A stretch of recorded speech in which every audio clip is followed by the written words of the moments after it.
Welcome into Beaver Stadium on the campus of Appalachian State as the Point-Thomasville HiToms are on the road at 5-6 to take on the Boone Bigfoots sitting at 4-6. Welcome to the broadcast. I'm Adam Opp, and I'm alongside David Katz.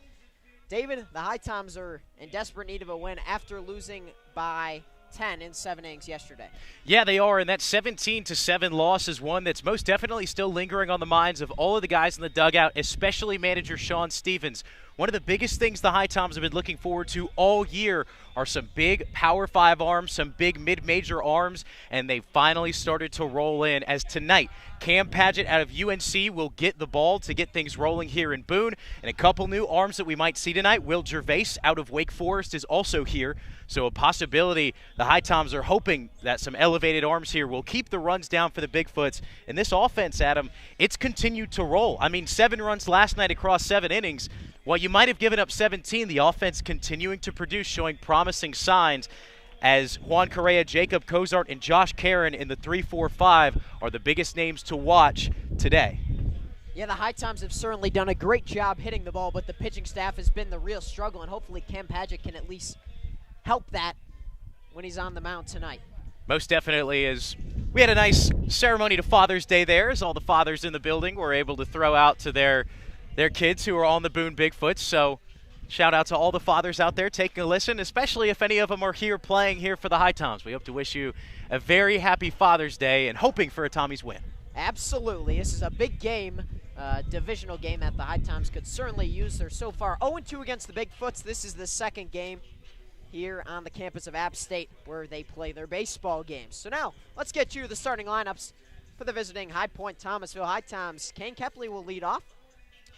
Following him will be Don Pololi hitting second. Juan Correa is going to be in the 3 spot. Like you mentioned, Jacob Cozart in the cleanup spot. Josh Karen will follow. J.D. Suarez in the 6th spot. He's been on fire. Jake Kuhn in the Princeton product will hit 7th. Noah Hill in the lineup hitting 8th. And Rowan Watt rounds out the lineup hitting 9th. And that will obviously be behind Cam Paget, who just recently finished his freshman year at UNC. And for the Bigfoots on the mound, it's going to be Daniel Dewey. This is his first start of the year, 2nd appearance, and his first appearance of the year. He got the win against the Mustangs, pitched 4 innings, allowed 4 runs all earned, 3 hits, 4 walks, and a strikeout. So the HiToms are looking to get on the board early and get off to a good start, because that's really how the Salamanders just buried the HiToms early yesterday. Yeah, most definitely. I mean, 9 runs across the first 2 innings. It's going to be tough to come back from that no matter how productive your offense is, and especially with the run rule coming into play here for the CPL, was not able to see what they could do across their final 6 outs. However, the HiToms, this is probably one of the most solidified lineups that we've seen coming out of them, as getting ready to step into the lefties batter box is Kane Kepley. And Adam, I'll turn it over to you. Yeah, Kane Kepley, he is one of the newer players the HiToms have gone, and this lineup is just having a lot of turnover, and this is hopefully one of the lineups that the HiToms can stick with, because for the first 7 or 8 games they're still figuring it out. Is now set to deliver the first pitch is Daniel Dewey. It's outside on a fastball. Ball 1, just getting started here in Boone, North Carolina. HiToms and Bigfoots, 3rd matchup of the season. Here comes the 1-0 delivery from Dewey. It's high, ball 2. And Kepley at Liberty University plays in the A-Sun in a spring ball. Batted .301 with an on-base percentage of .458. So big reason why the speedster who plays center field is out leading off. So now Dewey delivers the 2-0 pitch, and it's outside, ball 3. That's something he struggled with in just the 1 outing he's had this year. 4 walks in 4 innings. Not ideal, 1 walk an inning. Well, he's rolled 3 fastballs. 1's missed high, and 1 is missed outside towards the righty batter box on the lefty. Seeing what he can do for the adjustment here on the 3-0. 3-0 on the way to Kepley. It's inside, ball 4. None were very close, and it's a 4-pitch walk for Kane Kepley. Well, hey, that's where you see good eye from Kepley there. He's got that .458 batting percentage at Liberty. That's going to be a broken record bringing that back up, but it's just so interesting when you see a guy who has a batting average and an on-base percentage difference of about 150. Yeah, giant. That means he's having really good at-bats. Here's Don Pololi from NC State. First pitch into Pololi. It's on the outside corner for a strike. So the first strike comes 5 pitches in for the right-hander Dewey. Pololi got a rest day yesterday. Said his legs were getting a little bit sore playing every day. Played 4 straight games, so coming off of the bench after yesterday's game, hoping to get some production here out of the 2-hole. As Dewey's fastball rises high, and it's 1-1. The leadoff runner is aboard for the HiToms. That's Kane Kepley, and a 4-pitch walk just getting started here in the top of the first. No score between the HiToms and the Bigfoots. Dewey trying to hold Kepley on. Pretty decent lead over there at first. Here comes the 1-1 pitch. It's outside, ball 2. Yeah, and so now with back-to-back lefties, you're starting to see trying to paint that outside part of the zone from Dewey, but he's just not able to have the control on the fastball right now, as it's probably about 3 or 4 inches from the zone that we're seeing outside. And not trying to fall behind again, as it's 2-1 on the way to Pololi. That's fired in on a fastball, outside corner, strike 2. It's even at 2. And that's the exact spot he's been looking for right there, is that outside dot on the corner part of the plate. I mean, that's one that Pololi's going to be taking, considering he's seen so many far outside. Pololi will be ready for it next time. Dewey set at the belt and will fire the 2-2 pitch. It's inside. It almost hit Pololi on the back, but just not in time.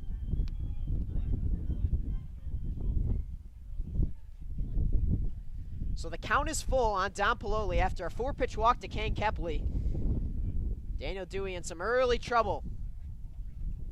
Here comes Dewey's full count delivery. It's hammered down the third base line and foul. Yeah, good swing put on by Pololi. Like the fastball that had a chance to catch the zone there. A little bit of an offensive and defensive swing tied into one. So the count stays full. Daniel Dewey set to deliver another pitch to Don Pololi. Here it comes. It's popped up on the infield. Simpson ranging into foul territory near the third base line, and he makes the catch in foul territory for out number 1. So a long at-bat for Don Pololi, but it ends in a pop-out in foul territory. This brings up number 12, Juan Correa, the D1 JUCO World Series MVP, digging in from the right side. Got his first hit back a couple days ago against Martinsville. However, one of the quiet bats in the HiToms lineup yesterday. And he's a bat they could definitely use, and especially because he plays first base, as that's fouled off the mask of hail. So it's 0-1 on Correa. Yeah, and the HiToms finally have their bona fide first baseman, a guy who really knows the position. He was very close to winning all-team defensiveman in his league. And so one of the things we're looking to see from Correa, and hey, oh, by the way, 22 home runs in the spring. Plenty of pop in that bat, as here's the 0-1 delivery. It's outside on the breaking ball. It's 1-1 on Correa, 1 out, top of the first. Kane Kepley got aboard with a 4-pitch walk. Don Pololi popped out in foul territory.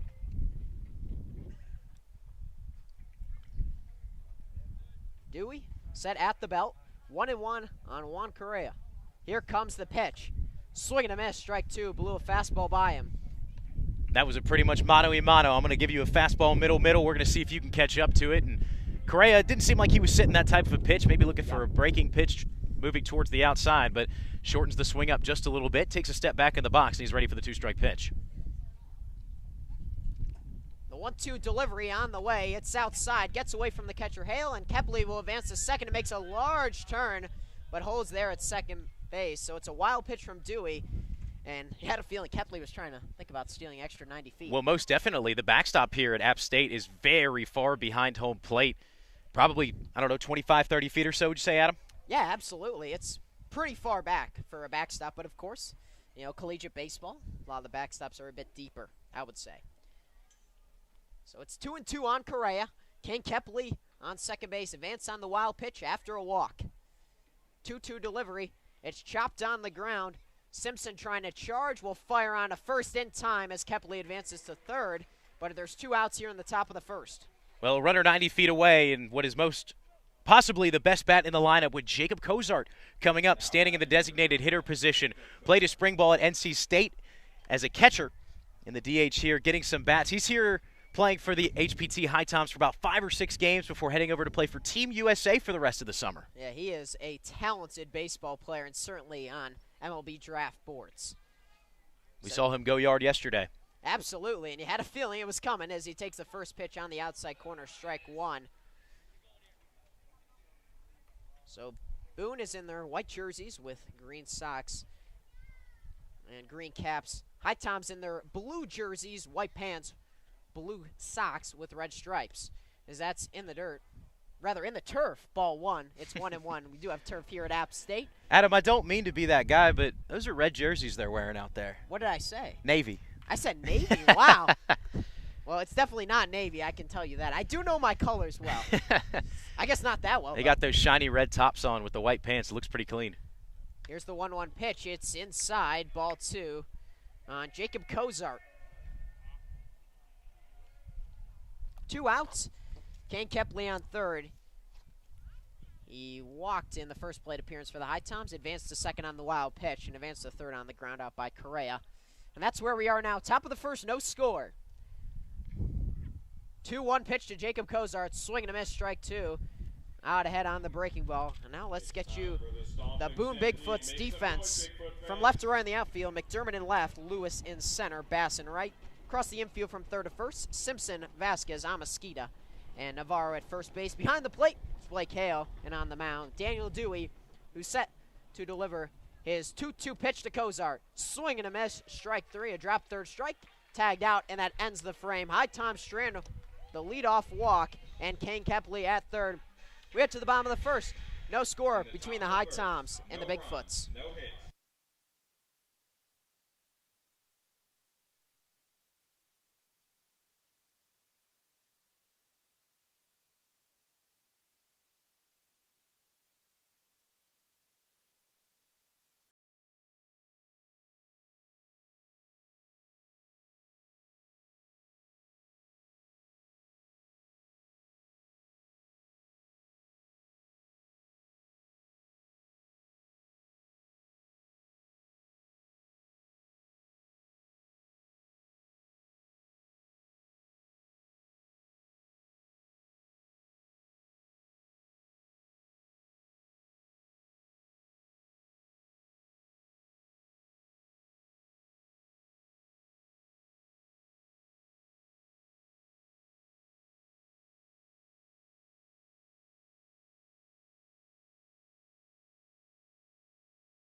Welcome back to the campus of App State in Boone, North Carolina. We apologize. We were actually muted for that part of the inning, so we'll do a little recap to me, Adam Oppenheim, and David Katz. So Carlos Amasquita struck out on the first batter Cam Padgett faced for the HiToms. David, what did you see there? Yeah, so Cam Padgett so far through this one, big right-handed arm out of UNC Chapel Hill, really mixed a lot of good pitches there in the first inning. He was working off speeds inside, outside part of the plate. Fastball has a good bit of life on it with that two-seam, and he really kind of had hitters fooled. There was no solid contact. He was able to get Amasquita on a strikeout. Tyler Bass hit a hard hit ball over towards J.D. Suarez at the shortstop position, as he fired one almost over the head of Juan Correa down at first. However, Correa, being 6'5", was able to use his extension and his wingspan into the air to glove the ball and bring it down. Nadir Lewis had a weakly hit ball, and using his speed as their starting center fielder was able to get an infield single, and then J.C. Navarro lined out directly on a weak hit ball to Jake Coonan at third base. Yep, and the lineup went for the Bigfoots. Amasquita hitting first, Bass hit second, Lewis hit third, Navarro is in the cleanup spot, and fit to lead off the bottom half of the second is going to be Vasquez. Andrew McDermott is going to hit sixth, Braden Simpson will hit seventh, Zach Weaver will hit eighth, and Blake Hale rounded out the lineup. But now, back to the top of the second. I think the only other statistic we missed is that an error was charged to Adam Oppenheim. That is true. I'm not sure what category of error that would go under, but that's why you don't mute two separate things. We unmuted one, thought we were unmuted. Also the sun, it's a bit hard to see. As here's the first pitch into Josh Karen. It's a strike. First time this year we could say the left fielder, Josh Karen, is the catcher out of Nebraska, playing over in the hole out in left in the 7th spot today. Yeah, and we'll get you the HiToms outfielders at the bottom of this thing. We do apologize for that. As the 0-1 pitch is outside. It's 1-1 on Josh Karen. Plays his collegiate ball at Nebraska. It's around 250 this past season. Daniel Dewey still on the mound for his second inning of work. 1-1 pitch on the lower part of the zone. Strike two. It's 1-2 on Josh Karen.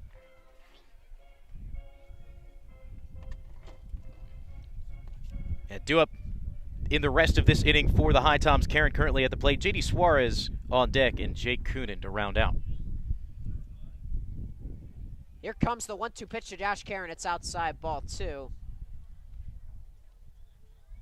It's about 74 degrees here in Boone, North Carolina. The wind is a little more than 5 miles per hour, but feels nearing 10 at this point. You might be able to hear it every once in a while. It's blowing in pretty much directly from center right now. Which should be very interesting to watch. As here's the 2-2 delivery. It's on the ground and through the left side. It went off the glove of Vasquez and into left field. It's a leadoff knock for Josh Karen. Yeah, that was one of those. That ball was placed perfectly through the 5-6 as Braden Simpson and Vasquez both laid out for it. It tipped both of their gloves, but neither of them can come up with it. So Karen, a 2-strike single through the 5-6 hole. And there's J.D. Suarez, who's been swinging a hot bat as of late. Suarez in that game against the Mustangs a couple nights ago went 2 for 3 with a home run, and yesterday had himself a solo home run the first time through the order. So back-to-back games with a home run for J.D. Suarez. As the pitch is inside, ball one. And had some exciting news to share also yesterday, and it's going to Charleston. So that's pretty exciting for him. Yeah, continuing his collegiate career at the College of Charleston. So congratulations to J.D. Suarez. Right after the game he posted, I was like, yeah, that's pretty cool. As it's 1-0 to J.D. Suarez. Takes that pitch just a little bit low. And it's 2-0 on J.D. Suarez. Josh Karen on first with a leadoff hit. No score yet here in the top of the second at Beaver Stadium on the campus of App State, where they play their baseball. Dewey is set and will deliver the 2-0 pitch. It's inside, ball three. Yeah, and if you haven't seen this field, first of all, what are you doing? Go look it up. I mean, there's some fantastic pictures of this place in the fall, but even here in the summer, I mean, it's just on top of a mountain. It's one thing to see pictures, but it's another to actually be here and kind of feel that atmosphere. It's a great place to play baseball across this turf field, 3,300 feet of elevation. Here's a 3-0. It's inside, ball four, and it's seeming to be a good time for the HiToms to play some baseball as they have their third base runner aboard already in this game. It's first and second with no outs, and that will bring up Jake Coonan. So Coonan, who had a rocket-hot start to the season for the HiToms through the first 3 games, was batting .545, has since cooled off, still batting just above that 300 clip. But Coonan still a very impactful bat in this HiToms lineup as he steps in from the right side. He squares around to bunt, and it's in for a strike on the outside corner. He's teammates with Nadir Lewis as well, and heard them talking before the game, or formerly teammates, I should say. A lot of these Princeton guys coming here through the CPL. Just got 2 Princeton guys who played spring ball on our roster and 2 on the Bigfoots roster as well. A lot of Tigers in the house, not just Princeton Tigers. I'm sure plenty of other ones. 0-1 pitch, swing and a miss. Blew a fastball by him. It's 0-2 on Jake Coonan, first and second. No outs here in the top of the second. Pretty good crowd here today as well. Most of the seats here starting to fill up in front of us, and a lot of lawn area down the first base side being occupied as well. Here comes the 0-2 pitch. It's just outside, and it's 1-2 as Coonan was able to lay off a chase pitch. And Coonan watched that one all the way into the catcher's mitt, kind of dipped down and brought his chest along with him. He was making sure he saw all of that one. Josh Karen on second, J.D. Suarez on first. Karen with the hit, Suarez with the walk. It's 1-2 to Jake Coonan. Swing and a miss, strike 3. That time he chased out of the zone, and a big first out for Daniel Dewey. Second strikeout for Dewey on the game. Both of them have been swinging. So here comes Noah Hill, left-handed bat out of Lewisburg College, and has yet to really get proper reps so far in the CPL season, batting here in the 8-hole. He played 1 game with the HBT Locos, and he went 1 for 4 against the Wilson Toms with a home run. So 1 out, and like you mentioned, Noah Hill at the plate. So that pitch's on the inside corner, strike 1. But Noah Hill's done a lot of extra training. We've seen him there at night in the batting cages in HiToms City. One of the first guys there, and one of the last ones to leave every day in and out. So it's 0-1 to Noah Hill. First and second, 1 out for the HiToms in the top of the second. Swing and a miss, strike 2. Got him to chase out of the zone, and Dewey's in control now. It's 0-2. Yeah, and that first one he looked at was an off-speed that kind of broke away from him and caught an inside part of the zone, and that one was one that drifted away from him towards the dirt, just kind of trying to make contact swing. 0-2 delivery from Dewey. Hill takes it low, ball 1. So HiToms would not like to waste a first and second no-out situation with Josh Karen, who had the leadoff knock through the left side, and then J.D. Suarez drew a walk. Dewey looked a lot more confident in the at-bat against Jake Coonan, and he's continuing to pound the zone here with a good mix of pitches. Daniel Dewey's 1-2 delivery, swing and a miss, strike 3. A nasty breaking ball that ends up way inside on Hill, and it's the second out of the inning. It's back-to-back strikeouts for Daniel Dewey. Well, here comes Rowan Watt, who has had some time in the leadoff spot so far this year. He's had the last few games off, and while you can't see it, a little bit out of character for him, he's wearing number 10, typically worn by Brady Garcia, as Rowan Watt, in the haste of leaving today, forgot his jersey in his locker. So he's wearing number 10 this afternoon. And he takes inside ball 1. We'll see if it's lucky number 10. Yeah, we will, as Rowan Watt has spent most of the time he has been in the lineup in the leadoff spot as just another one of those guys that feels like he finds a way to get on. So running him at the 9-hole with Kepley in the 1, kind of a second leadoff man. 1-0 pitch is just inside and maybe a bit high. It's 2-0 on Watt. But like you mentioned, the 9-hitter, people think that's like a bad thing. It means you can get on base a lot of times. Especially with a designated hitter in the lineup, it allows for a little bit more strategy to go into things. So not your typical 9-hole hitter. 2-0 pitch. It's on the outside corner, strike 1 to Rowan Watt. This is collegiate ball at UNCG. UNC Greensboro. With Kepley on deck, who drew a leadoff walk to start this game off. 2-1 pitch to Rowan Watt. It's outside ball 3, so Josh Karen's on second, J.D. Suarez at first, a single and a walk respectively. Dewey's really found that groove with those back-to-back strikeouts. However, falling behind here to Rowan Watt, 3-1. So here comes the 3-1 delivery on the inside corner, strike 2. Watt was starting to walk towards first. It's a combination of a pitch that's running in towards the plate and a combination of a nice frame there by Hale.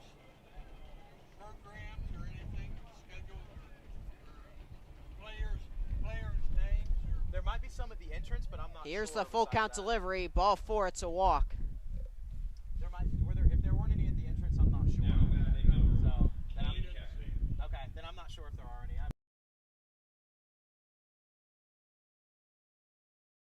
So here's Kane Kepley with the bases loaded after a walk to Rowan Watt. So Karen's on third, Suarez is on second, and now Rowan Watt is on first base. 2 a walk, 1 a hit, and it brings up Kane Kepley. First pitch into Kepley on the outside corner for a strike on a heater. Kepley picked up his first hit in a HiToms uniform yesterday. Started to have a little bit more of competitive at-bats after seeing some more live pitching, and that's kind of what we've seen. It's taken a few games for these guys to get back into a rhythm when they've come fresh off of not playing for a few weeks. So that pitch is low. It's a 1-1 on Kane Kepley, and this would be a situation where the HiToms would like to score some early runs. Bases loaded, 2 outs. Yeah, Kepley, he drew a 4-pitch walk in his first at-bat. He's going to have to work through a little bit more adversity here as Dewey's starting to find more of a rhythm. 1-1 pitch to Kepley. It's inside, ball 2. Boy, does Kepley have a good eye, though. He absolutely does, and Dewey's got to find that rhythm that he had against Jake Coonan and Noah Hill, and I know that those are two more of the cold bats, you could say, that through the HiToms order, at least in this part. However, you've got to find that mindset to attack the zone just like you did against them, against these next 2 guys. As the 2-1 fastball runs outside, and it's 3-1. Bases loaded, nowhere to put Kepley. With Karen on third, Suarez on second, Watt on first. They don't want to have a third walk of the inning, certainly. The 2 outs have both been strikeouts swinging. Nowhere to put him. A big 3-1 pitch to Kepley. It's ripped into left field. It's a base hit. 1 run will score. J.D. Suarez rounding third. He will score. It's a 2 RBI single for Kane Kepley. There it is, a jam shot back the other way, opposite field. Wasn't hard hit. It was inside on the hands, but it did just enough to fall where no guy was there out and left. So Kane Kepley coming up big here for the HiToms in the second. Yeah, big-time piece of opposite field hitting from the lefty. And a 3-1 pitch, he was thinking swing. And that's a lot of times a good thing to think about when you're ahead 3-1 in the count, especially with nowhere to put him. As here's Don Pololi, still with 2 outs. First pitch is outside, ball 1. So Karen and Suarez came in to score. Rowan Watt advanced to second. So first and second with 2 outs. A 2 RBI single for Kane Kepley. Gets the HiToms on the board. It's 2-0 here in the top of the second. Daniel Dewey, 1-0 pitch is high and away, ball 2. And now we're going to have a meeting on the mound as Hale comes out to talk with Dewey.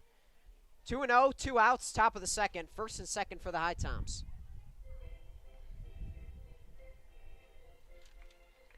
Yeah, and this is a conversation maybe to try to slow Dewey down just a little bit, get him back in a better mindset and a headspace. I mean, when he worked to Jake Coonan and Noah Hill in the 7-8, he looked like a completely different pitcher than we've seen today. But the second that Rowan Watt comes back up, knowing that that's a guy who has a good eye, knowing that's a guy who has gotten a good few hits so far in the CPL as he's batting right around that 300 number, he kind of gets back into his head a little bit. So Dewey needing to slow down and work as that fastball just continuing to run outside on lefties. Here's another lefty and Don Pololi. The 2-0 pitch is outside on the fastball. David, that was picture perfect. Well, and there it is, and that's just been what he struggled with so far this game, is he has not been able to sneak that fastball inside to lefties, and he's trying to work so closely on that outside corner, doesn't want to give anything up over the middle, that he's just missing too far on the outside edge. So 3-0 to Don Pololi as he steps off the mound there, and you had a feeling that was maybe just to gather himself a little bit before he delivers a 3-0 pitch to Don Pololi. Juan Correa on deck. Jacob Kozart will follow him. 3-0 pitch to Pololi. Taken right down the middle for a strike. It's 3-1 on Don Pololi.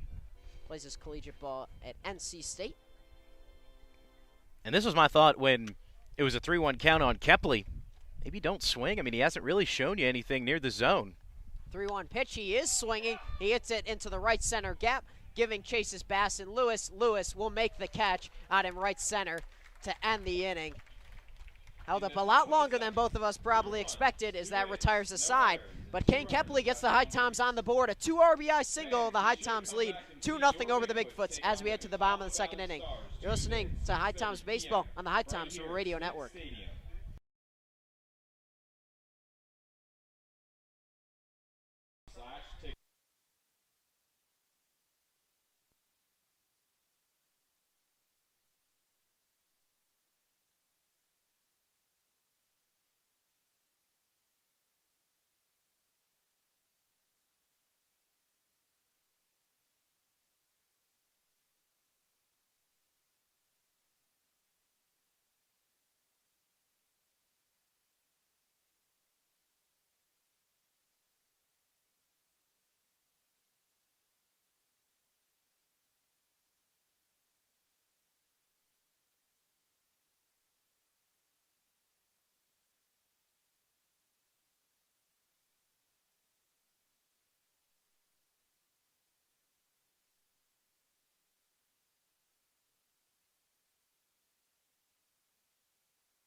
Welcome back to Beaver Stadium here on the campus of App State.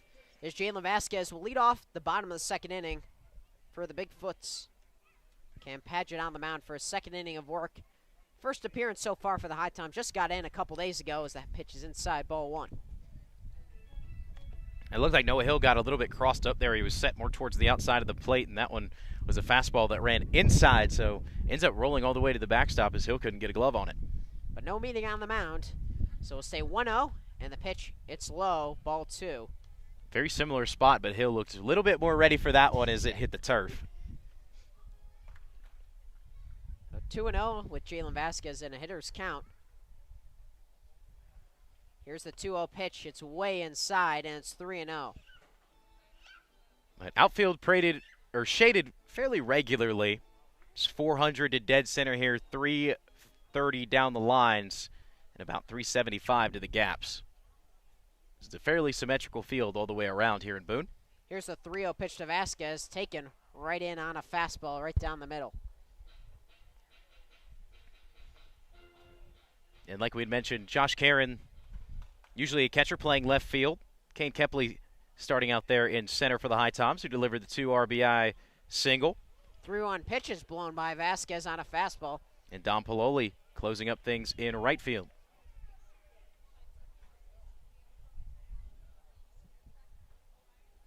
Well, it's a full count on Jalen Vasquez, who will lead off the inning for the Bigfoots here in the bottom of the second. Here comes the full count pitch. Line right back up the middle. Paget lost his glove, picks it up off the ground and gets the out. So nearly a line out, but it hit his glove and the ball dropped on the ground, then just picked it up and tossed it over to first like nothing happened for 1 out in the inning. Well, man, I don't care how that's recorded. I don't care if he catches that. I don't care if that's a flip to first. The only thing I care about is the fact that he is okay, as that was a hard comebacker. And Adam, last time we saw a UNC pitcher on the mound here for the HiToms, right, Matthew Mateus was making his debut. First pitch comes back, hits him in the wrist. Mateus injured out 2 to 4 weeks with a fractured wrist, and so obviously we hope he's okay. We hope that he recovers quickly. But just another scary sight at a comebacker there. Yeah, hard line drive by Vasquez, but it ends up going 1-3 on the ground out, as that brings up Andrew McDermott. Took the first pitch ball, second pitch is grounded to Correo, backs up a couple steps, flips it over to Paget, who covers first. Not in time as the ball was dropped. Boy, it looked like Paget had it, but then he just did it. He beat McDermott to the bag, certainly, but couldn't make the play. Man, that glove must be a little bit slippy. Ball came out on the comebacker, and there on the flip, couldn't hold it in. Yeah, but to be fair, on the comebacker, the glove was flying in the air. So, I mean, if you expect the ball to stick in it, I guess. Oh, no, most definitely, most definitely. So we'll see what it's ruled for McDermott, but he's on first base with 1 out, and that brings up Braden Simpson. In my scorebook expertise, which I have almost none of, I would say that's an error. I agree. I'm going to write down as error until I'm told differently. As Braden Simpson swings through the first pitch, strike one. A lot of similar players that the Bigfoots, rather the HiToms, has seen from the Bigfoots. Here comes the 0-1 pitch. It's fly down the first base line, tailing foul. Had possibly home run distance, but faded away foul as it went left to right. Bunch of kids going to grab that one as it hits the lawn area down the first base line. It's one of the new parts of the renovations that were made prior to Appalachian State's season here. So it's 0-2 to Braden Simpson. A throw back to McDermott at first, easily back in time. But down the third base line, there's not a lot of room because it's the practice facility and the batting cages. But down the first base line, there's some hills for the kids to be on, and adults as well. Cool fireplace area out there, some gravel or some stones put out there with some lawn chairs and some, what would you call these that we're sitting in right now? I'm trying to think of tall chairs. Tall chairs, tall, comfy, wide chairs. Yeah, but very much outdoor chairs. Yes. Not the usual seating area. So we can see the game better. That does help. We're a bit to the left of the press box above the field. Here's the 0-2 delivery. Swing and a miss. Strike three. Got Simpson to chase upstairs on a fastball for the second out of the inning. Second strikeout delivered by Cam Paget. Got to go back to the first batter of the first inning and Carlos Amezquita to find the last one he's recorded. But Paget not letting that error over at first base get to him. Here's Zach Weaver hitting in the 8th spot today. McDermott still on first. On the air, he reached. 2 outs here in the bottom of the second. HiToms lead 2-0 on the 2 RBI single from Kane Kepley. Back to first. McDermott just gets back in time. It looks like he's trying to take second. And the HiToms, last time they played here, it was Carlos Hamasquita who was just running around the HiToms. And they definitely want to prevent that from happening again. Yeah, most definitely. One of the things kind of plagued the HiToms along with errors this year has been stolen bases. The ability they've only been able to gun one guy out all year. Here's the first delivery to Weaver. It's high and tight, ball 1. And that caught stealing came from Dario Astudillo in the first game of the year out at Truist Point. That's right. That was a long time ago, even though the HiToms haven't played a ton of games compared to some of the other teams. They are around 10 games into the season. 1-0 to Zach Weaver. Cam Paget's 1-0 delivery. It's fouled off behind home plate. And while we have not seen a steal attempt yet in this game, one of the interesting things about especially the turf here at App State is when you get down with those full unis, it gets slippy and slidey. As I can't tell you how many times in the spring I saw here guys go in for a dive at second trying to steal a base, and they'll go sliding over it by a couple inches and completely go off the bag. Yeah, you got to keep your foot back there as best you can to hold on as the 1-1 pitch is fouled off to the right side and way out of play. It's 1-2 on Zach Weaver, 2 outs here in the bottom of the second.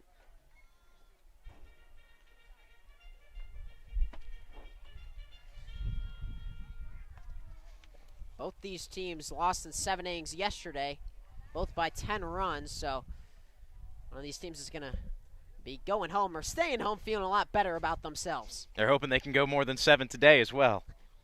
That as well. 1-2 pitch, swing and a miss, strike 3. Cam Paget already 3 strikeouts in this game and retires the side in the bottom of the second. So he makes up for his error, and he gives up no runs as we head to the top of the third.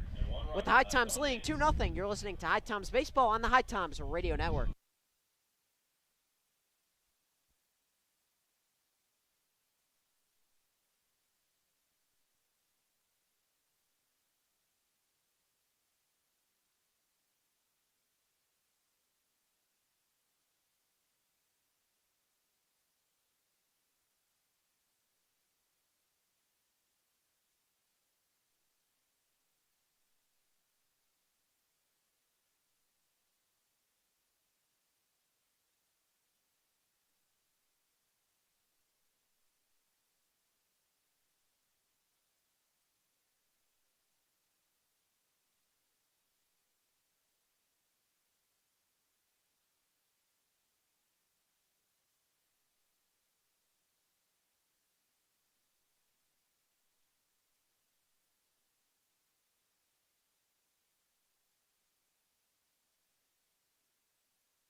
Welcome back to Beaver Stadium in Boone, North Carolina. The HiToms made about a 2-hour drive up to Boone to take on the Bigfoots. In their 3rd matchup of the season, Boone so far has won both games. One at historic Finch Fields and one here at Beaver Stadium. 2-0 HiToms, though, as we head to the top of the 3rd. HiToms scored 2 on the 2 RBI single from Kane Kepley, so it brings up Juan Correa here to start off in the top of the 3rd. It's still Daniel Dewey on the mound for the Bigfoots. So far, he's just allowed the 2 runs, both earned. He's the first pitch into Juan Correa is fouled off and into the backstop. Strike 1.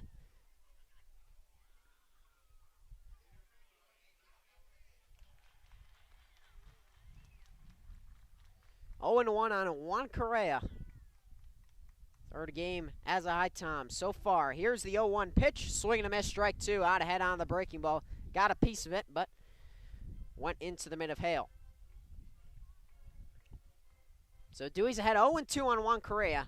Hasn't been ahead of a whole lot of hitters, and that's led to some of the damage from the HiToms early on.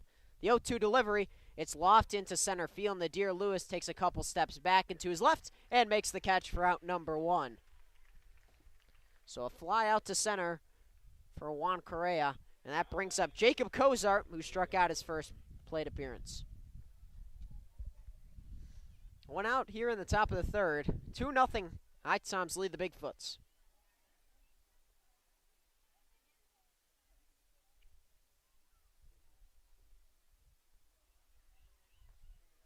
First pitch into Jacob Cozart is a bit low, and it's ball 1.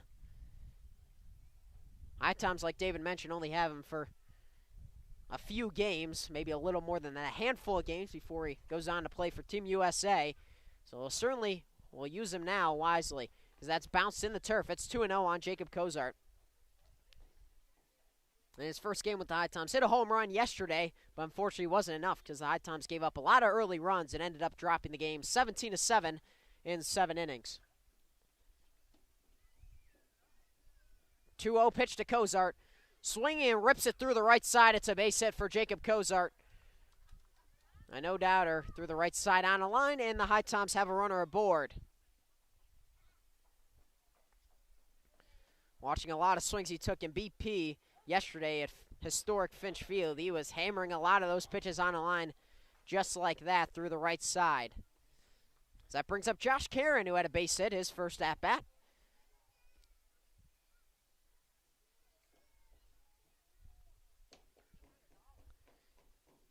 As Daniel Dewey will set to deliver the first pitch to Karen. It's on the inside corner for a strike. 0-1 with 1 out to Josh Karen. Jacob Cozart just got aboard on a leadoff hit. 2-0 HiToms. 0-1 pitch to Josh Karen. It's outside, ball 1. Count is even at 1 on the Nebraska catcher, Josh Karen. Seen a few Nebraska players so far in the Coastal Plain League. Here's the 1-1 pitch to Karen. Just a little bit low. It's 2-1 on Josh Karen.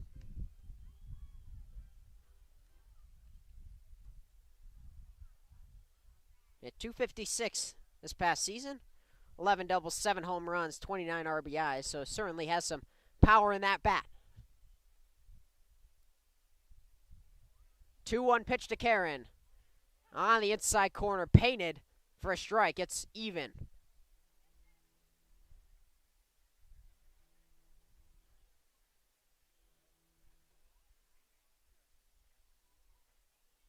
Two-two pitch to Josh Karen. Daniel Dewey is set at the mound and will deliver the 2-2 pitch. It's lined on a line. Vasquez over to second for 1 on a first. It's a inning-ending double play. 6-4-3 it goes as it went Vasquez to Amasquita over to Navarro to finish off the half inning. We head to the bottom of the third inning. The HiToms still lead 2-0. You're listening to HiToms Baseball on the HiToms Radio Network.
Welcome back to Beaver Stadium here in the bottom of the third. Blake Hale will lead off against Cam Paget. So far, he's looked sharp in the first 2 innings as he's working into his third inning. He had 20 appearances in North Carolina, so that pitch is fouled back. Strike one. 20 appearances, only 4 starts, 5.73 ERA, and a 2-1 record. 28 strikeouts to 16 walks in. A 280 batting average against. So he was strong in his freshman year at Chapel Hill. 0-1 pitch on the outside corner for a strike on a breaking ball. Hale is behind 0-2. The wind is very much settled down and definitely feels like we've dropped at least a couple of degrees here from 74 at the start. 0-2 pitch. It's grounded up the middle. Suarez will take it on a couple hops, throw over to first. Correa with a good stretch in time. 1 out here in the bottom of the third.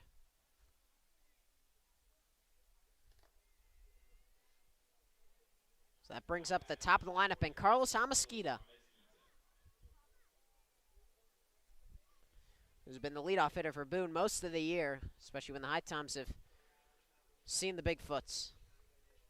Causes chaos on the bases like he did last game when these teams faced off right here at Beaver Stadium.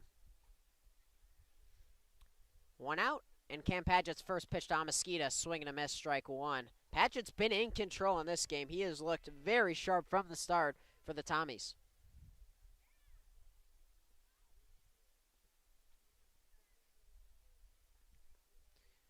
Oh, 1 Amasquita. Paget delivers, swing and a miss, strike two. Another breaking ball, and he was out ahead again. And Paget's in the driver's seat. It's 0-2.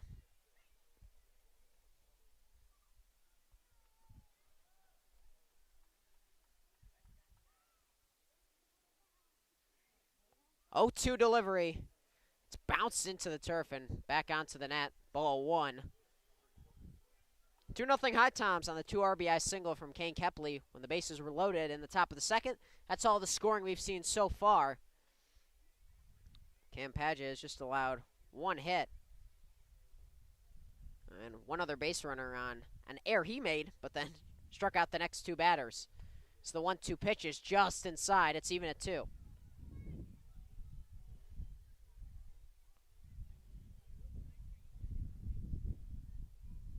Counts even at 2 for Cam Paget. 1 out here in the bottom of the third. Carlos Amasquita, the Bigfoots leadoff hitter at the plate. 2-2 pitch. It's just inside, and the count has gone from 0-2 to 3-2.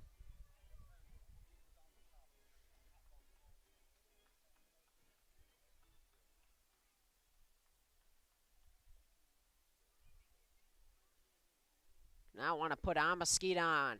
Here's the full count delivery. Paget. It's grounded over towards second base. Rowan Watt will field it and throw on a sidearm angle for out number 2. And Cam Paget has looked strong so far. That time it went to a full count. And Amasquita, a weak grounder over towards second. That was easily scooped up by Watt. So it's Tyson Bass now up in the 2-hole for Boone today.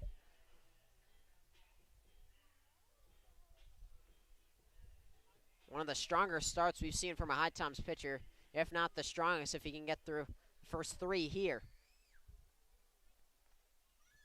Paget, glove up to the face. Now down to the waist and fires. It's a hard grounder. J.D. Suarez takes 2 pretty big hops and over to first. And 1 pitch will retire Tyson Bass. So a quick inning for Cam Paget. He's through 3 scoreless, allowing just 1 hit as we head to the 4th inning. 2-0, the HiToms still lead on the 2 RBI single from Kane Kepley. You're listening to HiToms Baseball on the HiToms Radio Network.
Welcome back to Beaver Field here in Boone, North Carolina on the campus of App State University.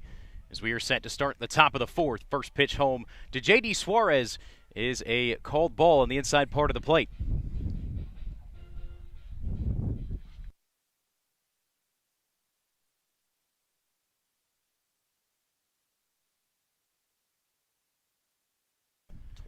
Second pitch home misses low. J.D. Suarez, first plate appearance, he walked as the HiToms lead it 2-0 right now into the top of the fourth. There's a very quick third inning.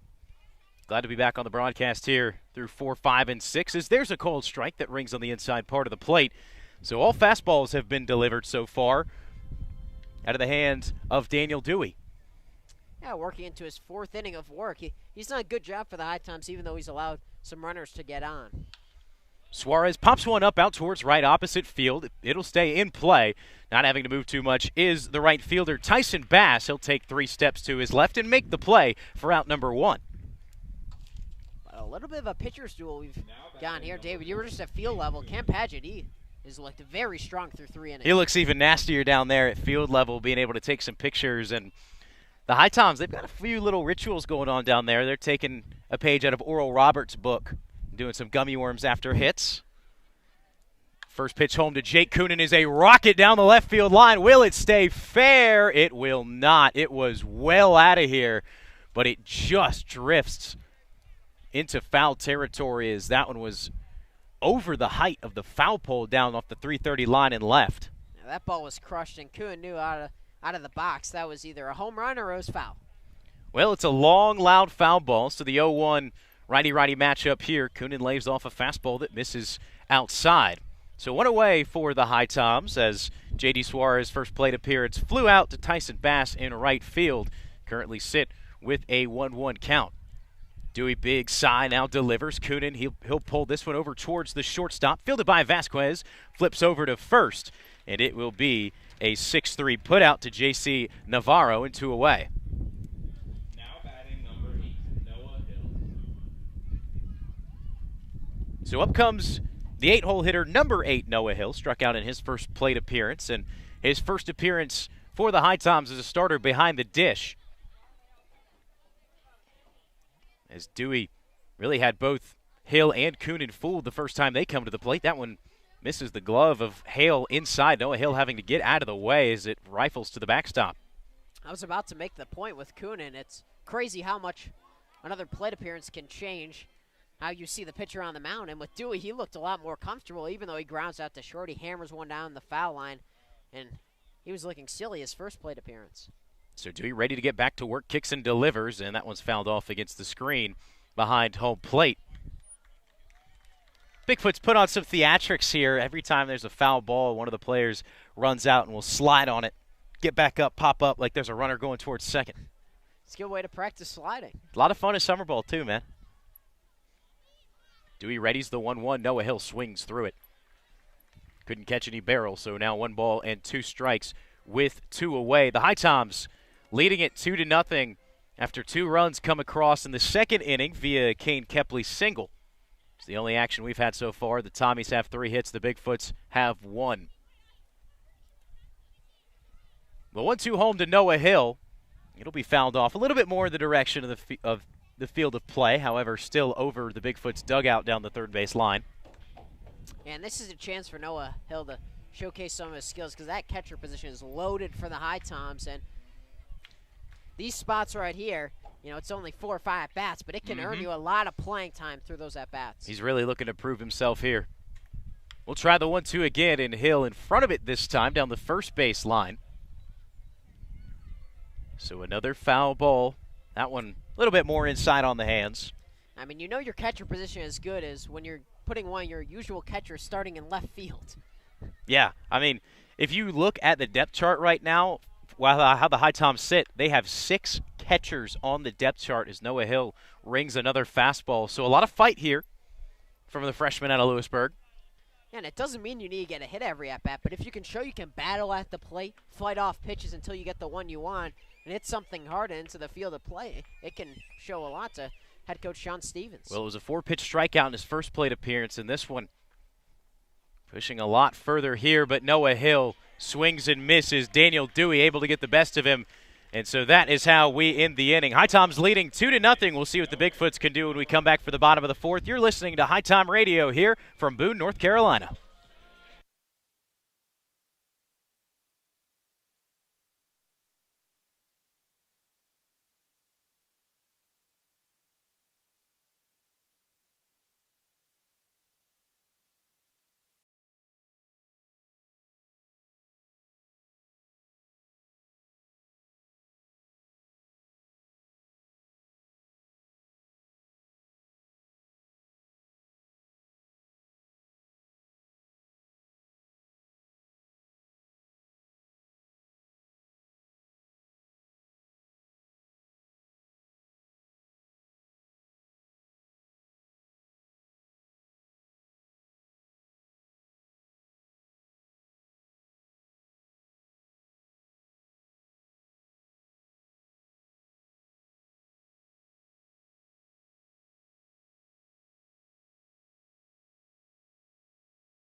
Nadir Lewis ready to lead things off for the Boone Bigfoots as we bring you back in to Boone, North Carolina in Beaver Field on the campus of Appalachian State University. Lewis 1 for 1 so far today with a single back in the first inning, and Cam Padgett ready to work for his fourth inning.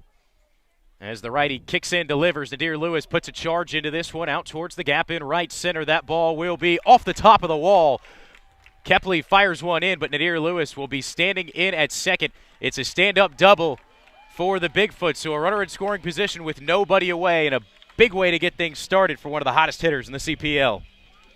Yeah, 4 home runs this year and 14 RBIs he has. That's only his third double. In fact, he has more home runs than doubles. That's a crazy stat. Yeah, no kidding.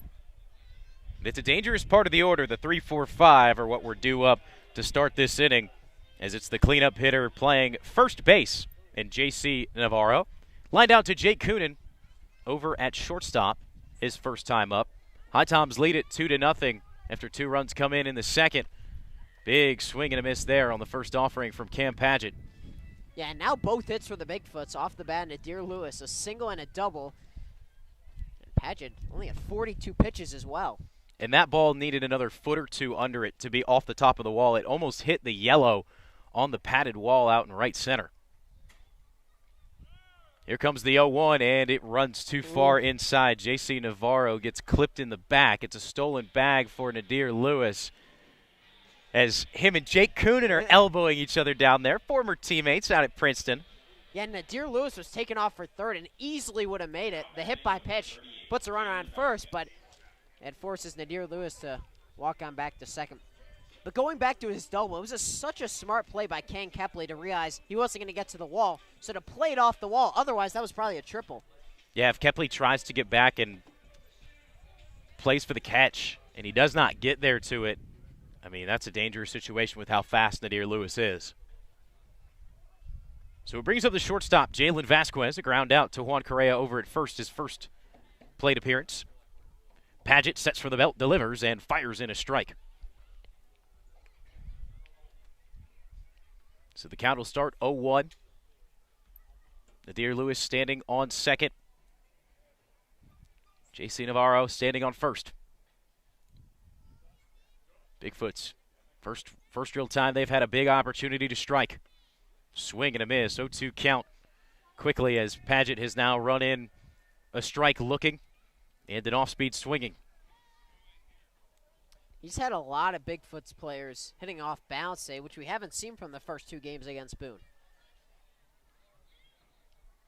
Cam Paget just showing you the arm level and the talent that he delivers. Ready for his 47th pitch. That one sneaks through the 5-hole of Noah Hill, goes between the legs, gets all the way to the backstop. That was maybe an in-between hop for Hill, deciding where to catch it or block it because it went right underneath his legs. But behind home plate, I believe that ball landed.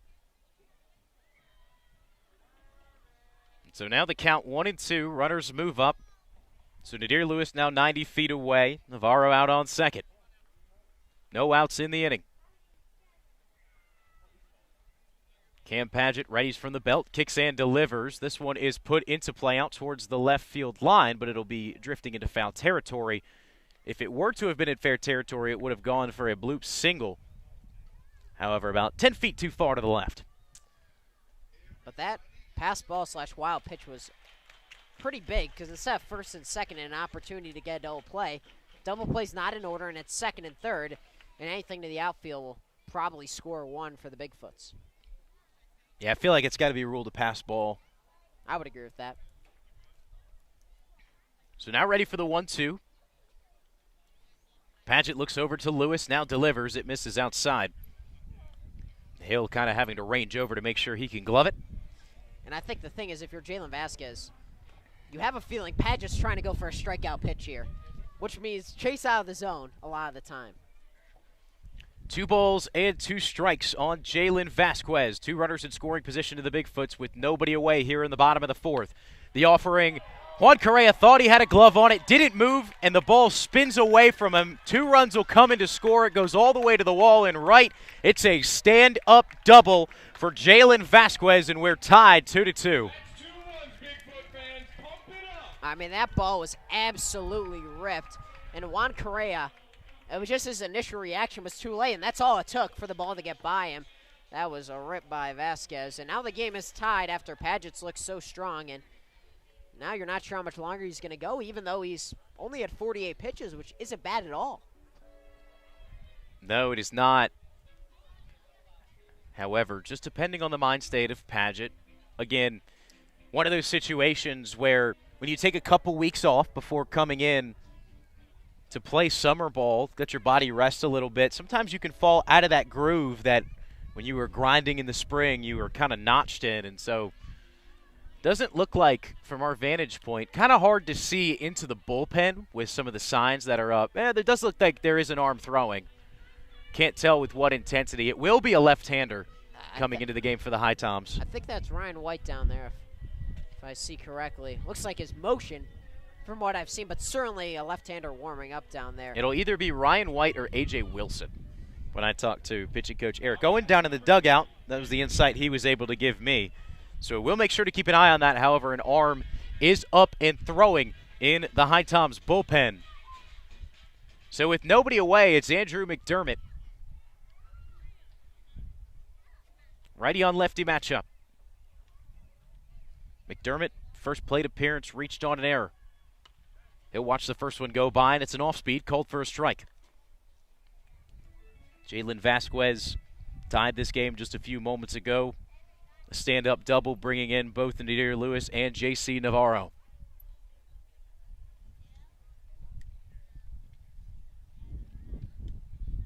Paget ready from the chest. He's going to spin back towards second, and it was very close, as I don't think Vasquez was ready for the shortstop, J.D. Suarez, to properly cover the bag, and it was a really hard throw down to second.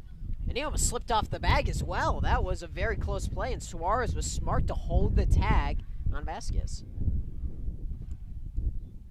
So Paget redirects his attention back to home plate. Readies for the 0-1, kicks, delivers, and it's inside. So he's run 2 breaking balls now here on Andrew McDermott.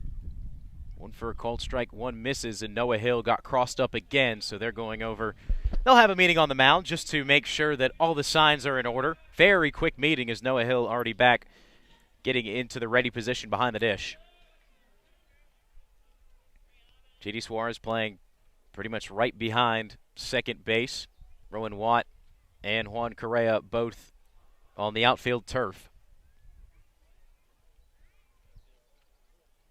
Padgett will look back to second, now to home, and that one a foul ball against the net. I mean, that was head our way. That was right. Hey, listen, it's always been a dream of mine to be able to catch a baseball while on a broadcast. That's funny because I said the same thing last time I was here, and it landed near that tree. Hey, about you 20 get him. feet You get him in this area. This is a foul ball heavy area. There's one thing I can tell you from watching a lot of App State baseball this spring here. It is that foul balls are very common in this area. So here comes the 1-2 from Padgett, swing and a miss on and off speed. Sitting down, Andrew McDermott. It'll be the first out of the inning. And so now the 7-hole hitter, Braden Simpson, who was a strikeout victim his last time up, will try and take the lead for the Bigfoots, with Jalen Vasquez standing out on second. I think if you're the HiToms, you would like Padgett to try to finish off this fourth inning of work, and then HiToms reliever can start with a fresh inning. So Padgett, 2 looks back this time before firing home. It'll miss outside to the right-handed batter. Braden Simpson, the starter at third base for the Bigfoots, struck out against Padgett his last time up.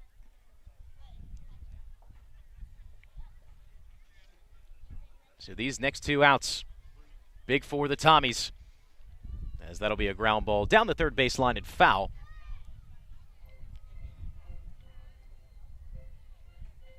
But right now, the scoreboard pretty much identical on both sides, tied 2-2, both teams with 3 hits. The only difference, 1 error on the HiToms, none on the Bigfoots. Sticks on the scoreboard. Padgett delivers home, cold strike down Broadway. But I'll tell you what can elevate you to a start at the next level collegiately is facing adversity, give up a couple runs. How do you finish your start? You know, you can finish it with a strikeout, a couple strikeouts here. That would certainly help him feel a little bit better about himself, even though he pitched terrific through the first 3 innings. Well, for the first 3 batters, it was double hit by pitch, double. Able to fight back with a strikeout and a swing and a miss there. So back-to-back Ks for Cam Padgett. Like you had just said, how do you respond from adversity? That's a pretty good way to do it. Back-to-back swinging Ks. And I love the strikeout-to-walk ratio because recently it was 28 strikeouts to 16 walks at North Carolina. And right now, he's possibly going to head to the bullpen as Coach Sean Stevens. It's 5 strikeouts, 0 walks he's going to end with. And we do get the official signal from Stevens that we will go to the bullpen. And so an interesting decision as the designated hitter Zach Weaver, who struck out against Padgett back in the second, is due up. And it will bring up the left-handed thrower Ryan White. While he warms up, we'll take a quick break. We'll be right back here from Beaver Field. We're tied 2-2 as there are 2 outs in the bottom of the 4th.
Ryan White is our new pitcher here as we bring you back in for the bottom of the fourth. We're tied 2-2 with 2 outs in the inning.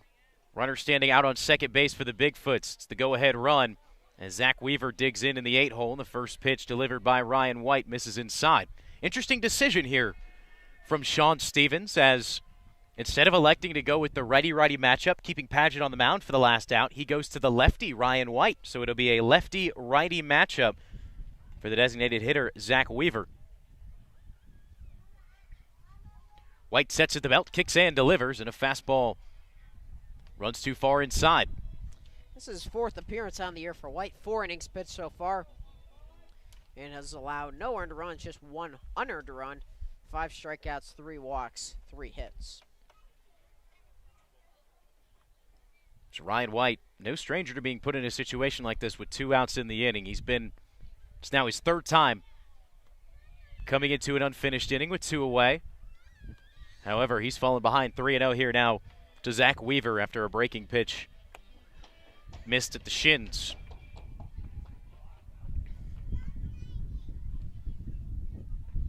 So White flares the glove a couple times, looks back towards second, nobody holding him on, delivers home, and a foul ball. Weaver a little bit ahead of that one as it bounces towards the Boone dugout.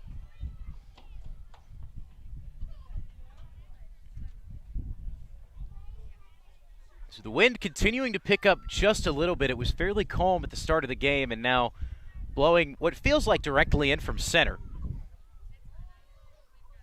No flag up on the flagpole for indication today. The 3-1 is hit well out towards the gap in left center. Kepley back at the wall, and it's gone. It's a home run for Zach Weaver as that ball held up there forever in the air. The wind tried to push it back, but it was hit way too well off the barrel of the Tucci bat. And so Zach Weaver goes strikeout, 2-run homer, and the Bigfoots lead it 4-2. That was an absolute blast from Weaver, right over that 385 sign and left center, maybe even further in towards center field. That was hit at least 400, well over the fence, and the Bigfoots have a big 4 spot in the bottom of the 4th. And it was one of those decisions where you bring in the lefty to face the righty, and you're thinking, well, if he gets out of the inning, there's nothing to talk about. But now that's the biggest swing in this game, as the Bigfoots have scored 4 here in the bottom of the 4th, have doubled the lead. And now you really do start to wonder why, after Cam Padgett seemed to have found it with a strikeout, why you would remove him from the game on a righty-righty situation. It's definitely something that is being wondered down in the dugout right now, I presume. Yeah, especially back-to-back strikeouts. You struck out Weaver in his first appearance. I said it to you before, I thought they should have kept Padgett in. That was just my gut instinct. So 2 pitches delivered in now to our new batter, Blake Hale. The catcher in the 9-hole looked at a ball, and now they're a cold strike. So sticks on the scoreboard with 2 outs and nobody on. Ryan White sets and delivers. And a cold strike fastball with some life on it, ran and caught the inside part of the plate. So Hale out of Murray State, originally from Knoxville, Tennessee. Down 1-2 to Ryan White. Bigfoots lead at 4-2 after a big inning. Here comes the 1-2 home, and a breaking pitch never comes back. Misses high.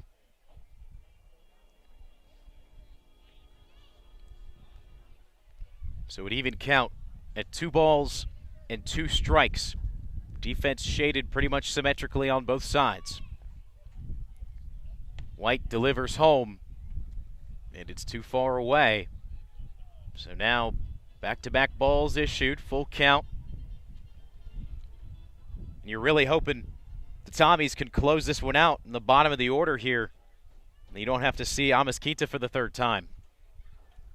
Full count pitch. Grounded over to Jake Coonan at 30. Scoops it up. Sidearm flips to Juan Correa. And that will be the 3rd out of the inning. The Bigfoots get 4 in the bottom of the 4th as they lead it 4-2. We'll be back for the top of the 5th and see if the HiToms can respond when we come back on HiTom Radio.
Welcome back to Beaver Field here in Boone, North Carolina, as we welcome you in for the top of the 5th inning.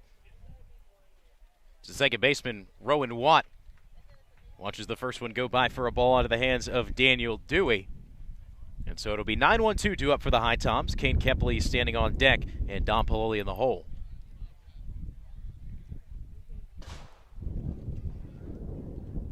Dewey sends home the 1-0 and turns into 2-0.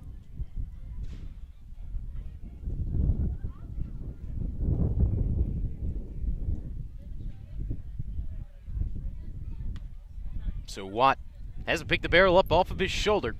The count now moves to 2-1. The Bigfoots hoping Dewey can go 5 complete. The HiToms are looking to strike back after giving up 4 in the bottom of the 4th.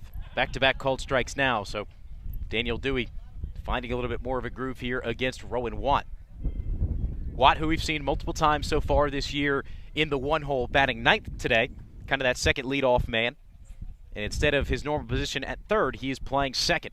The 2-2, cold strike 3. Watt knew it immediately. He'll head back towards the dugout, and there'll be 1 away for the HiToms. And that would have been big for the HiToms to get the leadoff runner aboard, because remember, when Boone was down, it was a Nadir Lewis rocket double off the center field wall that got them going for a 4-run bottom of the 4th to take the lead. It was 2-0 before the inning, ends at 4-2. Boone's up. So Watt strikes out, and it rolls back to the top of the order with the center fielder, Kane Kepley. And, man, just pounding the zone right now is Daniel Dewey, as it's 4 straight pitches that have been in there for a cold strike. Kepley walked in his first plate appearance and picked up 2 RBIs on a single his last time up. He's accounted for both the runs the HiToms have scored today as they took that 2-0 lead in the second. Bigfoots responded with 4 in the 4th. 1 on and nobody out. 0-1 count delivered from Dewey. That one misses down. Kepley tracked that one all the way into the mitt of Blake Hale. Elects not to swing, so sticks on the scoreboard. Righty on lefty matchup. That one missing outside on Dewey. So Kepley will take a bit of an advantage, 2-1. The lefty definitely crowds the plate a decent bit.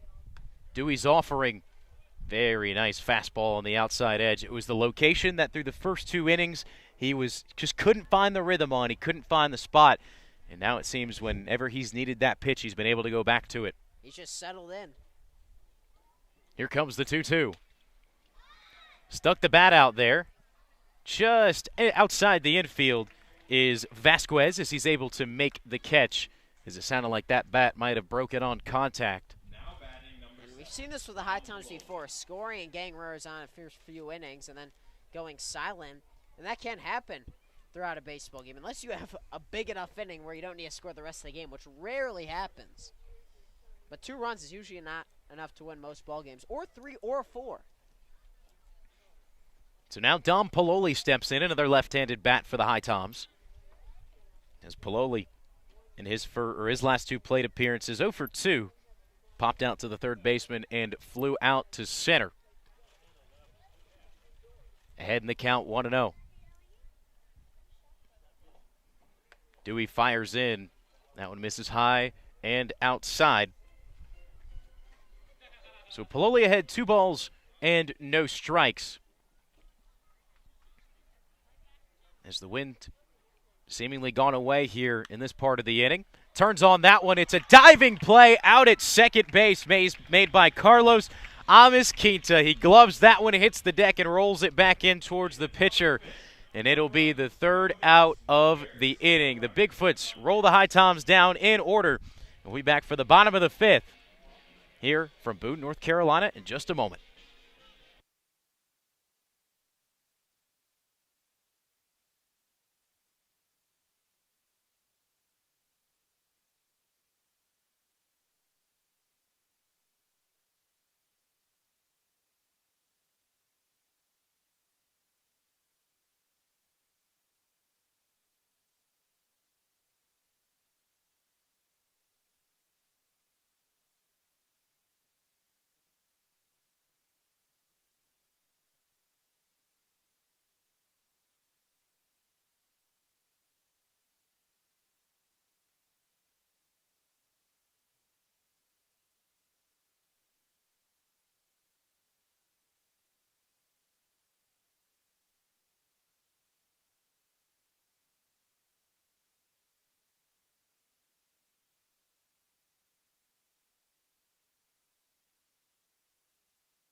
Welcome back to Boone, North Carolina, as we are ready to start the bottom of the 5th inning. As the 1-2-3 hole batters are due up for the Bigfoots, the second baseman Carlos Quinta, who made a diving play to in the top half of the frame, digs in, and the righty check swings and holds off on a ball to start the count 1-0. However, an appeal from Noah Hill down to the first base umpire says he did go around, so change it to 0-1.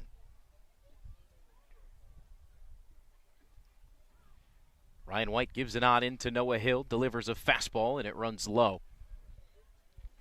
So inside at the shins on Quinta, brings it into a 1-1 count. David Katzenmeyer and Adam Oppenheim here with you on what has turned out to be a gorgeous Sunday afternoon.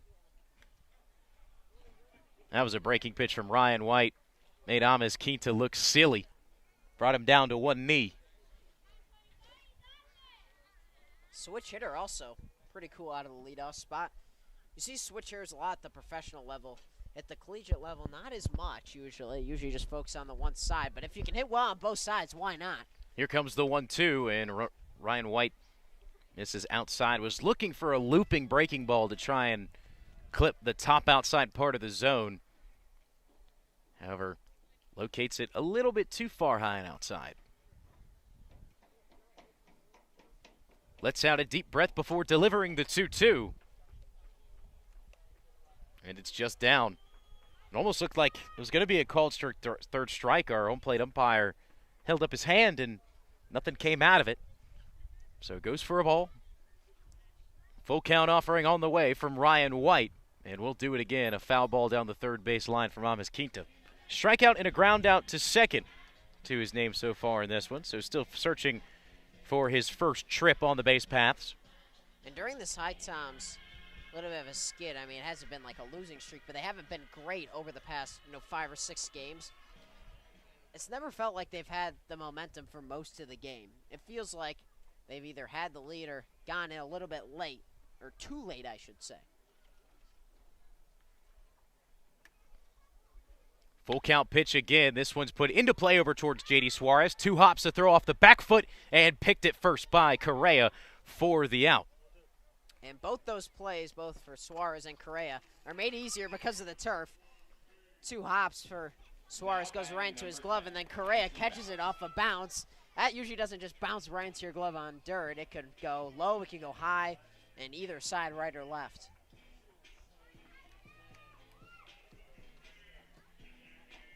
So with 1 away, now comes up the right fielder, Tyson Bass.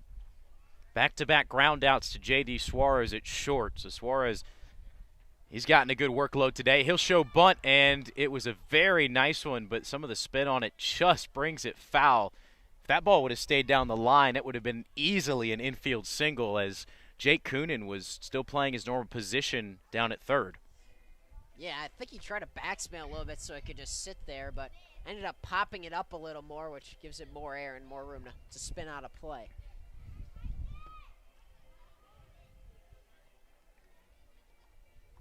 So now Bass, after a quick trip down to first, waves high to the first base coach and is now ready back in the lefty on righty matchup. White delivers the 0-1, showing bunt again. No contact was made, but the effort still there. So a called strike. And I think the HiToms are okay with Tyson Bass bunting out of the 2-hole. He's one of the Bigfoot's best areas, but has 2 groundouts to short, so. Well, Ryan White, I think he kind of had a feel that was going to happen, as that was a fastball pretty far outside in a way. So kind of ends up pulling the hook on Bass. Now it's 0-2.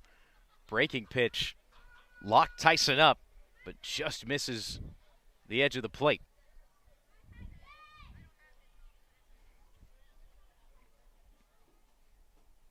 So now 1-2 with 1 away. Bigfoot's leading this one 4-2. We're in the bottom of the 5th. Swing and a miss. Ryan White collects a strikeout. And now quickly 2 are down in the inning for the red-hot Nadir Lewis. And that's what happens when you try to bunt twice, and if you swing and miss once, your at-bat's over. And that's what happened to Tyson Bass. It's the 6th strikeout for HiToms pitchers today. However,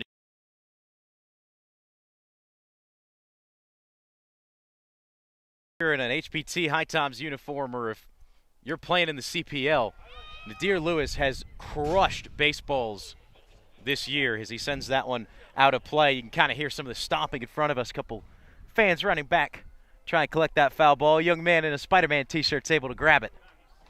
Yeah, hit right off that fence. Made a very fancy sound. Loud bang. So the 0-1 in is a breaking pitch. It's down and away. Noah Hill able to collect it before it hits the turf. So it even count at 1-1 for Ryan White. Nadir Lewis, however, 2 for 2 with a single and a double.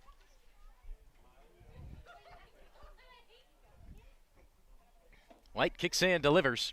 Fastball with nice placement, catches the bottom outside part of the zone, and so he's ahead on Nadir, 1-2. 2 outs in the inning. Nobody on. Lewis looking to get something started. Ryan White hoping to shut him down. Sets at the belt. He'll deliver. Breaking pitch just misses in. That was a great pitch to Lewis because he was either going to take that for strike 3 or just hope it was a ball, and it ended up being just maybe a little inside, but that's a great pitch because he seems pretty close to the plate. Ryan has only gone to that pitch probably 3 or 4 times. None of them gone for a strike, but that one looked a lot better than the rest of them. Lewis turns on a fastball up in the zone. Palali does not have to move. Had a little bit of hesitation trying to read it, but is able to collect it and into his glove out in right field for the 3rd out. We head to the top of the 6th. The Bigfoots lead at 4-2. We'll be right back here from Boone on HiTom Radio.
New pitcher into the game, Riley Bose. First pitch coming from the big right-hander is hit over the glove of the second baseman, Carlos Ames-Quinta, out into center.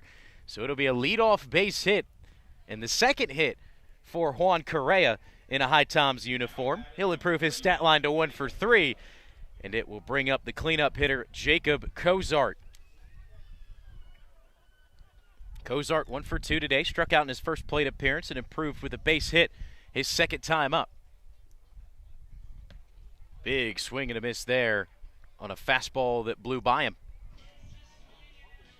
He has that home run cut for sure. Oh, absolutely.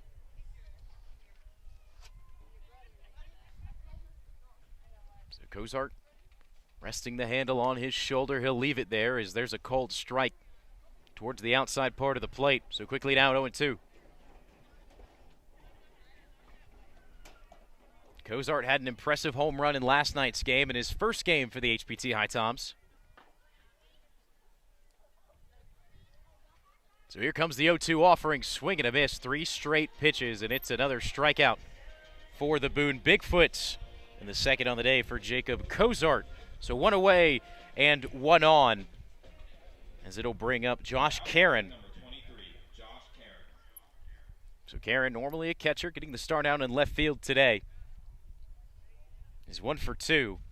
Had an infield single his first time up and grounded to a double play back in the third. 1 man on and 1 out for the HiToms as they trail it 4-2. Called strike on the inner half.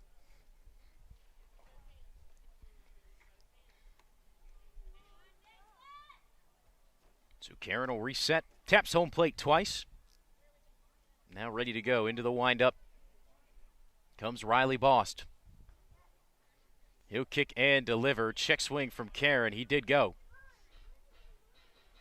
So after a leadoff single from Correa, Bost has yet to throw a ball. Yeah, and the HiToms have to take advantage of some of these situations because we've seen them get later into games and start to rally, but it's been a bit too late. Right now, the lead's only at 2 for the Bigfoots. The 0-2 to Karen. Down in the turf, gets away. Throw down to second, not in time. Correa slid over the bag. Yeah. Thankfully, though, he was able to get his hand on the back part of second base as Blake Hale almost was able to gun him down. Hale was probably 10 feet from home plate down the first base line to where that ball went. Yeah, it's because Correa had such a good jump that he had time to get back on that bag. He read it well right into the turf and took off. So a runner in scoring position for the HiToms. 1 out, Karen grounds this one foul. Not foul by too much. Braden Simpson was still giving chase just to make sure.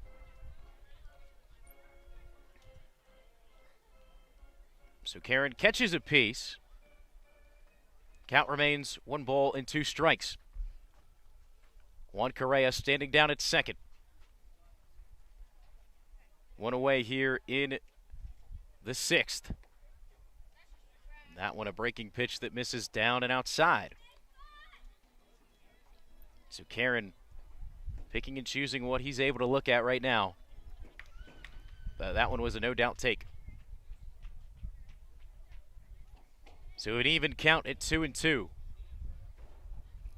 Bost takes a couple seconds to look back at Correa, now directs his attention towards Karen. It's right at Correa, it hits him. In a tough situation, so Correa will be out. As no play was able to be made, and that's tough. You either got to hit the brakes and let that go by, or he tried to get under it, but with the turf here, it's so springy that it almost just jumped up and hit him at the waist. Yeah, he should have just stopped. I don't think he really had a chance to ever get by that ball unless he was full-on sprinting, which you're just not going to be doing the second the ball hits the ground when you're on second base because you want to wait for the ball to clear. And you see some guys when you're going from second to third like that, as the first pitch home to J.D. Suarez goes for a strike. See some guys almost try to time it to where they get in front of the ball to let it go through their legs to trick the fielders, but that one, I feel like Correa was trying to do that, but at the same time, he didn't know how the ball was going to hop. So it ends up hitting him. It's interference, and so he's out. Karen does stand over at first base. J.D. Suarez puts this one into play. It's fielded by Simpson at third. Gloved over at first by J.C. Navarro, and that is how the inning will end. The HiToms not able to put up anything here in the 6th. They look to hold the score at 4-2, and we come back for the bottom half of the frame here on HiTom Radio.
Welcome back to Boone, North Carolina, where the Bigfoots lead the HPT HiToms 4-2 as we are ready to start the bottom of the 6th inning. The 4, 5, 6 hitters up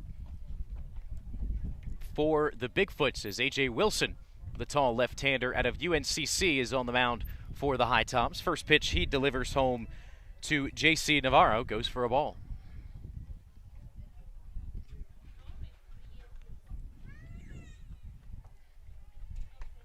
Wilson gets a swing and a miss on a two-seamer that runs in. Yeah, he just had one appearance against the Mustangs this year, just 3 days ago.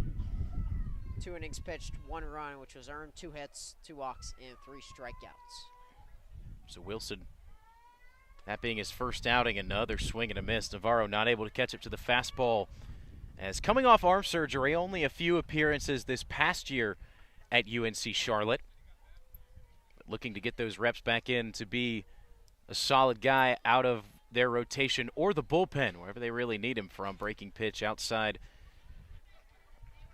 missing there. So 2-2. Now the updated count. J.C. Navarro standing at the plate. Jalen Vasquez on deck, and Andrew McDermott in the hole for the Bigfoots. That's how they'll come through in the bottom of the 6th.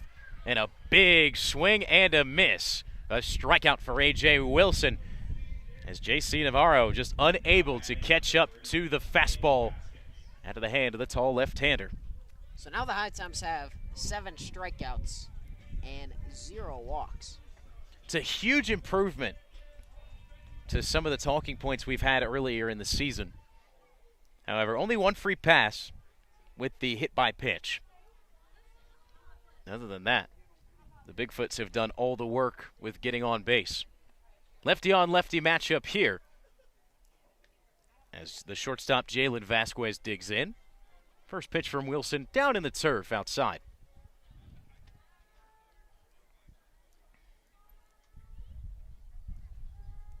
Sidesteps, kicks and delivers, and there's a looper right over the heart of the plate. Fooled him on the off-speed.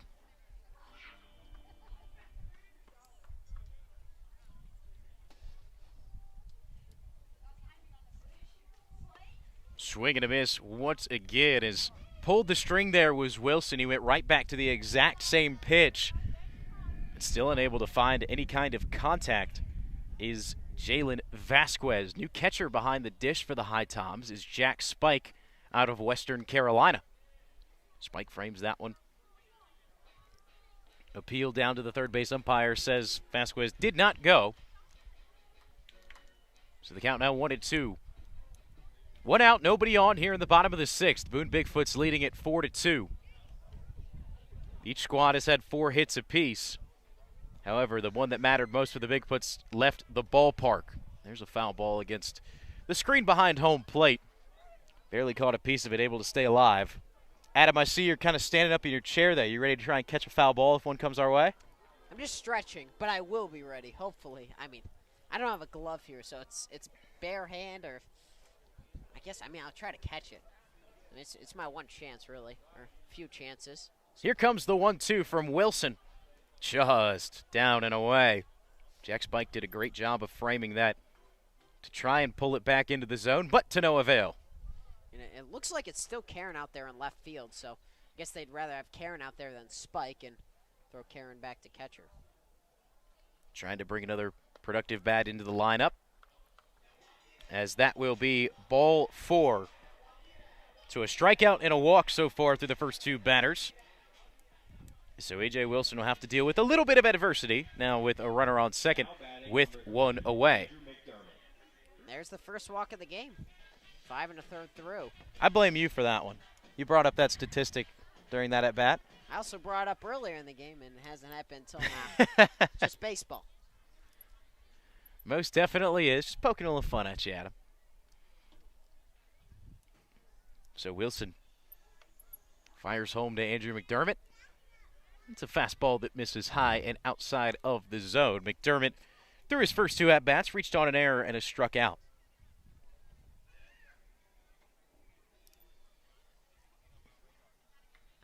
Wilson out of the stretch, set at belt level. Breaking pitch too far outside towards that righty's batter box. Lefty on lefty matchup here. But think of the games that the HiToms would like to have back, whether it was due to walks or hit by pitches. They could have a couple more wins this year if they could just, cut those in half. So it's a huge storyline for this HiToms team. It really has been, and it's part of the reason why they sit at 5-6 currently. There's a fastball filed in over the plate from A.J. Wilson. Tell you what, if you're around 500, you have talent, but you've just made a couple mistakes in games. And that really accurately describes the HiToms right now. This is a roster that we've seen really be loaded with the bats. We've seen some sparks of some really good pitching at times as the count now moves to 3-1 after A.J. Wilson misses high and inside. It's just when can they put it all together? How can they get it shaped up? Can they clean up the errors? Can they clean up the walks? And waiting to see a game when they're able to push it all together. The 3-1. It'll be ball 4. Didn't miss the zone by too much, but just enough where a frame from Jack Spike can't pull the trigger. So now runners on second and first with one out. We're going to have a mound meeting as manager Sean Stevens take a slow walk out to talk to A.J. Wilson. The entire infield will convene. This doesn't look like it'll be a call to the bullpen, Adam. I think it's just too few hitters. He's only faced 3 in this game. And he's got to find a way to get through this bottom of the lineup. Although Zach Weaver has the 2-run homer and he's on deck, so. I think that's the conversation they're having right now, just making sure that he's aware of the guy at the plate and, as all mound meetings are, just to kind of check on the headspace of the pitcher, see where A.J. Wilson's at. Sporting number 25 for the HiToms. And so it'll be another lefty-righty matchup here. Now batting number 2, Braden Simpson. So after back-to-back walks, this is kind of your guy to go get if you're A.J. Wilson. Braden Simpson struck out twice in a row. First pitch is fouled off against the net behind home. Couple ball kids out here today, too, as they're dressed up in full white. They got some softball helmets on, making sure they stay safe. There's no railings here in the Boone dugouts, so if a foul ball comes off the bat the opposite way, heads up. Swing and a miss at a high fastball. Wilson got him to bite. And from our viewpoint, it looks like it's just Austin Deering leading against one of those poles that hold up the dugout, and he's not even looking to move at all. I mean, he's kind of situated. He's laying down over there. I'm sorry. So A.J. Wilson heavily up in the count, 0-2. Bat was pulled off the shoulder but never went around on a breaking ball that was down at Simpson's shin. So the first ball issued here from A.J. Wilson. 1-2, runners on first and second, 1 out in the inning. Bigfoots lead at 4-2. We're in the bottom of the 6th. Double steal. This is a chopper, high hop, and Rowan Watt can't come up with it. Took his eye off the ball, tried to glove it based on feel. A run will come in to score. The Bigfoots extend the lead 5-2.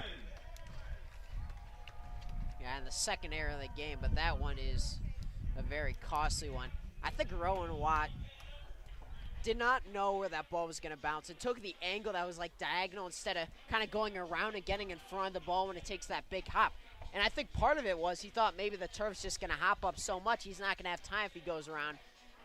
Well, so he tries to make just a heroic scoop. The perplexing part about that is why Watt took his eyes off it. I mean, his head was looking down and away from the ball, and he just kind of tried to swing his arm through there and hoping that the ball could find some pocket. Yeah, absolutely. It was kind of a blind grab, and I think he was just, I mean, the turf, I think it makes so much of a difference in the mindsets of some of these players. But that's a ball that Rowan Watt, yeah, you can charge it, but you got to get your head up and plant your feet and anticipate a little bit. At least block that ball with your body. At least if he blocks that ball, then no runs are able to come in. But because it leaks down into the outfield, a run comes in for the Bigfoots. And we're going to have a conversation here between our home plate umpire, one of the Bigfoot coaches. Looks like it's Randall Ortiz out there, the manager of Boone. Not sure what he's arguing, though. A lot of times we don't know, and we find out like somewhat later. But so this conversation just now ended. A couple words exchanged. Didn't seem like things got too heated. Home plate umpire was using some hand signals there, a couple indicators, but nothing specific that we know of at the moment. So Boone, they have a one-out rally brewing as a breaking ball loops in for A.J. Wilson for a called strike on the designated hitter, Zach Weaver. Like you had mentioned, Adam, Weaver, back a few innings ago, was able to hit that two-run homer in the fourth to put Boone up 4-2. They haven't looked back since, as here's another one hit extremely well out towards left field. We'll see it later. Another homer, this time a three-run bomb.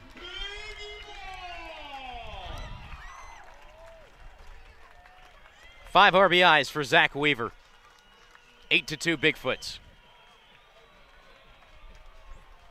that ball was absolutely mashed into left field. That long clear of the fence. And Zach Weaver have a day. 5 RBIs and 2 home runs. Yeah, no kidding. Start your day with a strikeout. Next 2 at-bats, you go home run, home run. So we're having now a full meeting between Ortiz and the entire umpire staff. But that's another one that, and it's ruled a single on point streak, whoever is scoring. But it was really an error. I think Rowan Wild would tell you that's a play he thinks he should make most of the time, maybe 8, 9 out of 10 Absolutely, times. that is, yeah, definitely an error in my opinion, and, you know, home team scoring it, so give it a little bit of leniency on some of those plays. I mean, yeah, it doesn't matter to me too much about the score. No, not at all. But it's just about making the plays to help your pitcher out. Because now you're looking, there's 4-run innings squashed in between a 0 and the bottom of the 5th, and Boone has just absolutely exploded this game wide open. In the hitting, it's 6-4 in hits, but 2 of the hits for Boone are 2 giant home runs from Zach Weaver. And the conversation's still going on. The umpires leaving Ortiz, you can hear, we can at least hear that. Not sure if that picked up through the mic, but our third base umpire just saying, stop. Go back to stop. Number 11, Blake Hale. So Ortiz back to the dugout. The umpires were leaving him on the third base line. They were getting ready to get back to the ball game. They were going to leave Ortiz standing out there appealing. So still not too sure what he was upset about, but Boone leading at 8-2. First pitch in from A.J. Wilson to Blake Hale is a called strike. Hale's 0 for 2 with the ground out to third and short. An ugly swing there. Called for a strike. Tried to bring it back, and the barrel just kept going. So 1 out in the inning. 0-2 count now. Bigfoots have scored 4 in the bottom of the 6th. Hale stays alive, fouling one off over the press box. And this is what happens when you let a team explode for 2 giant innings. It's so tough to come back from. And we saw it going the HiToms way at the beginning of the season. You remember Uwari Wampus Cats, their first game of the season. They were just piling it on. But the times they give up 1 or 2 big innings, 4 or 5 runs an inning, it's tough to come back from.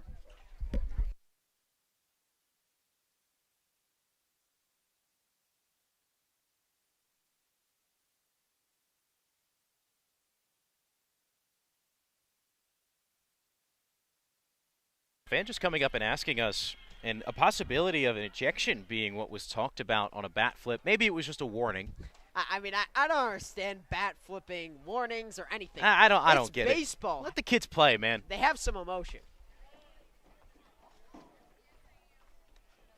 So more foul balls off the bat of Blake Hale. Takes one there as it misses just outside the zone. So Hale, that back foot right on the chalk line, crowding the plate, sends this one opposite field. Palali having to go back towards right, makes a play, ranges up right at the warning track. And Dom Palali with a nice play out there in right field. That ball just kept traveling and traveling. But some wheels on the kid from NC State, able to record the second out. Yeah, nice play out there by Dom Paloli to record the second out of the inning. But the HiToms got to find a way to get out of this inning and get their bats up and score some runs. And unfortunately, it's the top of the lineup for Boone. So it's Carlos Amezquita. Strikeout, ground out to second, and a ground out to short. So been able to put the ball in play, just haven't been able to find a hole. A.J. Wilson delivers a ball. It's 1-0.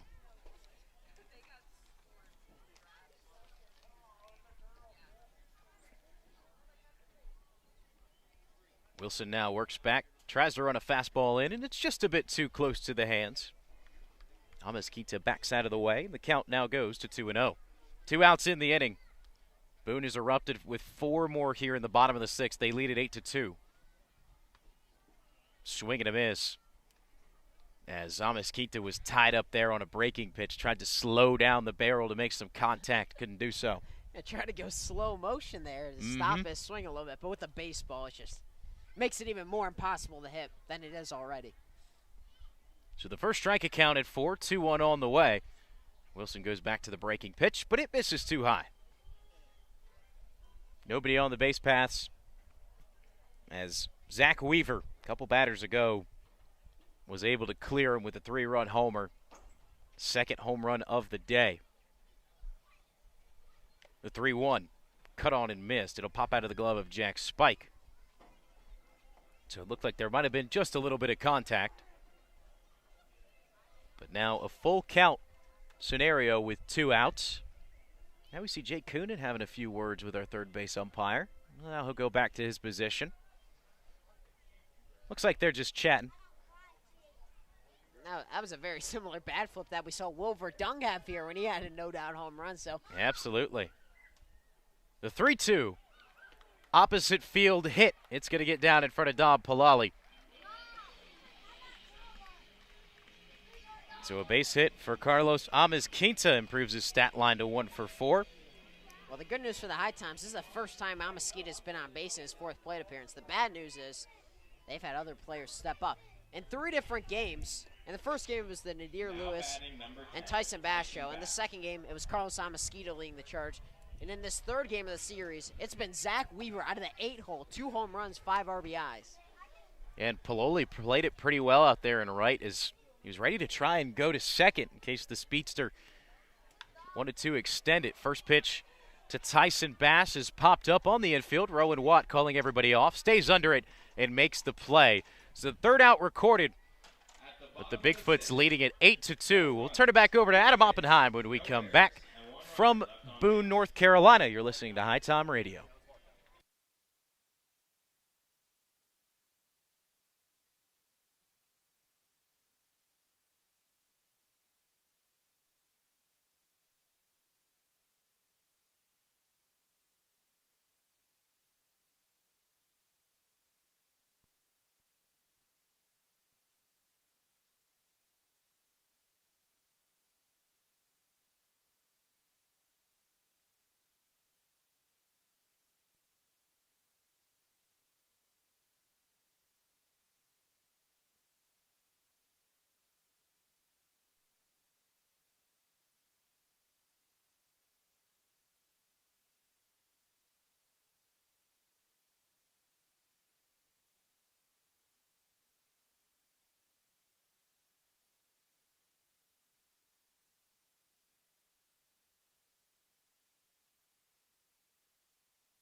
Welcome back to Beaver Stadium. Adam Oppenheim, David Katzenmeyer here in Boone, North Carolina. HiToms trail 8-2. They trail 4-2 going in the bottom of the 6th. But once again, it was Zach Weaver showing up, this time with a 3-run homer. So the lead has been extended from 2 runs to 6 runs. The Bigfoots lead. As it's Jake Coonan first up against Riley Boast, who's ready for his second inning of work. First pitch into Coonan, swing and a miss, strike 1 on a foul tip. Coonan swinging out of his shoes there. He struck out and grounded out to the shortstop. So 0 for 2 for Jake. Here's the 0-1 pitch to Coonan. Take it just a little bit low. It's 1-1 on Coonan. Daniel Dewey started 5 innings, allowed 2 runs, both in the top of the second on a 2 RBI single from Kane Kepley. Here's the 1-1 pitch into Coonan, swing and a miss, strike 2, out ahead of that pitch. But since that point, in the top of the second, the HiToms have not had a ton of base runners. And Coonan, who normally has a bit of a shorter swing, really long power swings there on the first 2. 1-2 pitch, it's in the turf, it's even a 2. And the HiToms could use a base runner in any way possible. Oh, absolutely, right, especially from the bottom part of this order, which so far is a combined 0 for 5 with a walk between the 7, 8, and 9 hitters. And that was the strength of the HiToms at the beginning of the season. Here's the 2-2 delivery. It's hit on the ground to the left side, just off the glove of Vasquez and into left field. A very similar play to a single early in the game. And it's a leadoff hit for the HiToms. Well, that's what you need right there. And now with the pinch hitter, Jack Spike, coming into the game, as he resumed catching duties in the bottom of the 6th. And Randall Ortiz will come out to the mound after Jake Coonan just hit a single just by Vasquez. Although it hit off his glove, there was probably no play at first anyways. And we will have a new pitcher in for the Bigfoots. HiToms have a runner on first here in the top of the 7th inning. We'll be right back with the new pitcher information. You're listening to HiToms Baseball on the HiToms Radio Network.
Welcome back to Boone, North Carolina, home of the Bigfoots over the summer, but on the campus of App State, where they play baseball here in the spring. Jack Spike will be first up for the HiToms against the new pitcher, the right-hander, Jackson Kirkpatrick. The HiToms have seen him quite a few times, already the 3rd time this season they've seen him, so in every game he's appeared in.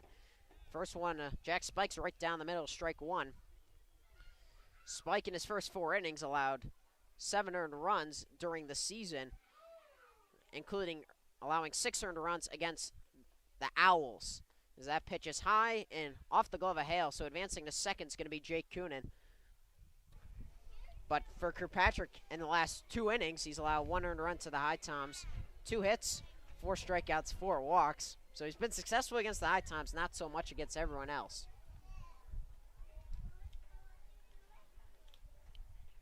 So 1-1 on Jack Spike. Runner on second, Jake Coonan, after a leadoff hit as that pops out the glove again of Hale, the catcher. Can't tell if it's because you're getting crossed up a little bit or it's just a little slippy in the glove. Not sure right now, but HiToms hoping that they can turn their favors here. 2-1 pitch to Spike. It's inside and right near his shoulder in the right-handed batter's box. Anchor Patrick throwing some heat, too. Long, lanky. Here's the 2-1 pitch. It's looped up down the first base line. Navarro giving chase, and it's out of play. Well out of play. Always curious to see when those baseballs go towards a stack of fans. If anyone's able to come up with a nice play. Give some recognition. Yeah, there's not a ton of foul balls usually because most of the seats are behind home plate with the net unless you pop it straight up. But that's why a bunch of people are down the first base line. As that's a grounder over to Navarro. Kirkpatrick over to the bag to cover. It goes 3-1 on a high hopping ground out. That took 2 big hops off the turf, but it's 1 out for the Bigfoots. Now batting number 10. And down to third base goes Jake Coonan. So it brings up Rowan Watt. Struck out looking his last plate appearance and walked his first one. The HiToms are very familiar with Jackson Kirkpatrick. Here's the pitch to Watt. It's upstairs, ball 1.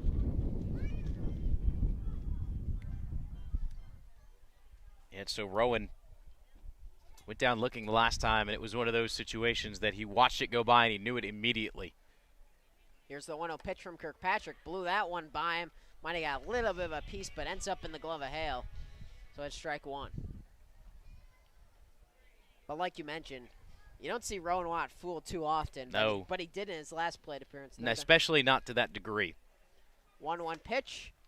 It catches the upper part of the zone. Strike 2. Watt did not like the call. Yeah, you could see from the body language on that Rowan kind of just slumped his entire body forward, almost like a knee-jerk reaction to just like, how could that be a strike? It was very, very borderline. Yeah, very much at chest level. So 1-2 from Kirkpatrick. It's fouled into the HiToms dugout. Boy, did that hit the mat, that App State mat, just to the right of the dugout. Because it bounced off something, and I don't think it bounced off the back of the dugout.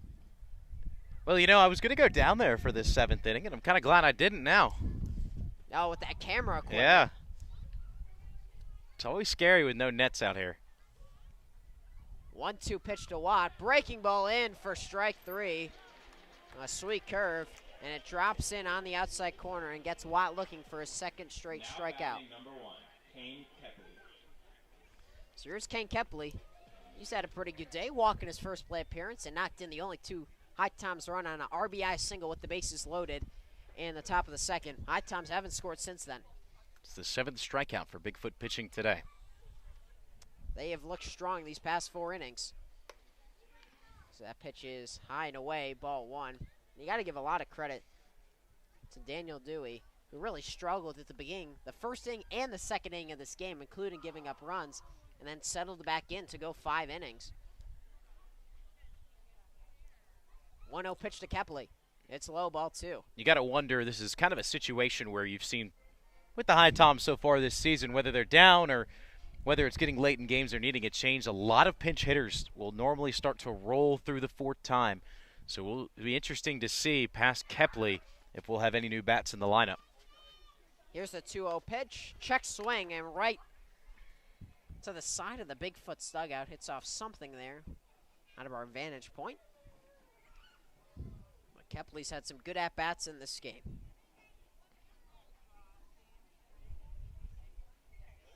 And you would think there isn't going to be too much change in the top 6 of this lineup, you would assume. But we shall see. Yeah, you wouldn't think, but you never know. 2-1 pitch, swing and a miss, strike 2. Kirkpatrick got Kepley to chase an elevated fastball. So all 2s, 2-2 count, 2 outs here in the top of the 7th. Some noise in a Beaver Stadium.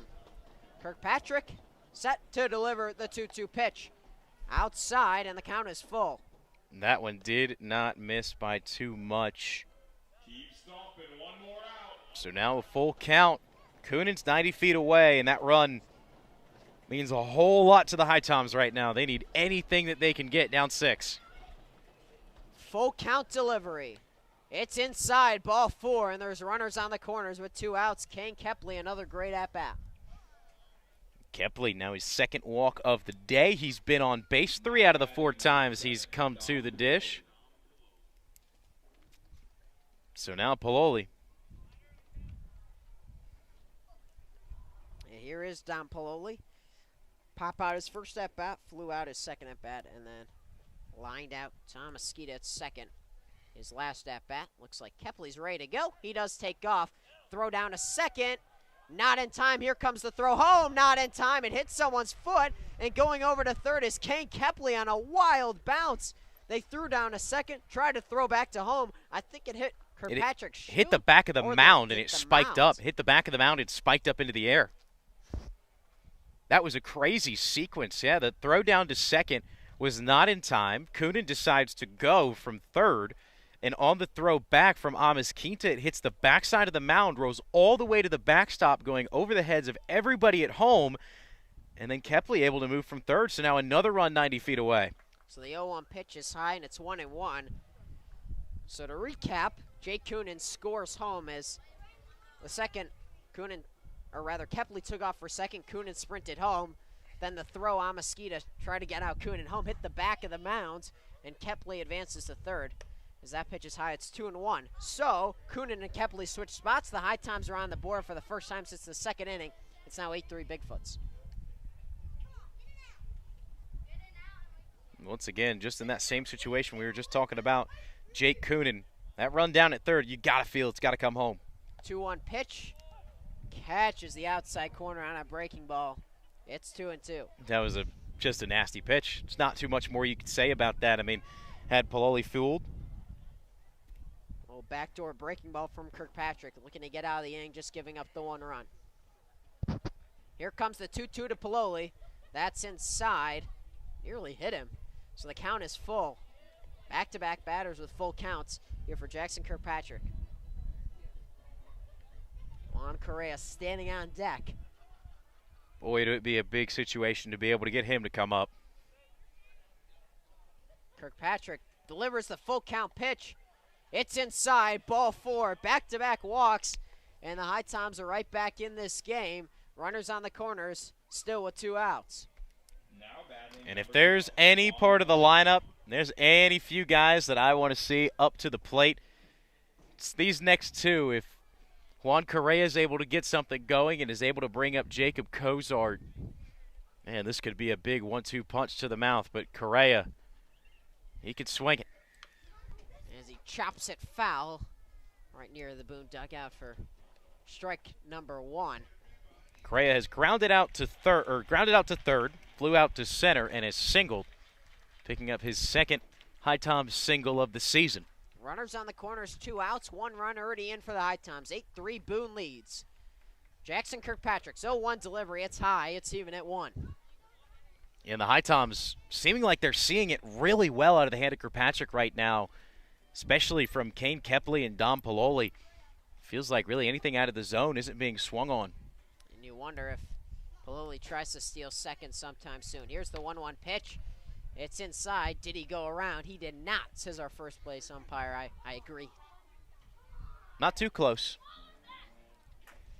Obviously throw the appeal down there just in case. Maybe the first place umpire is not paying attention.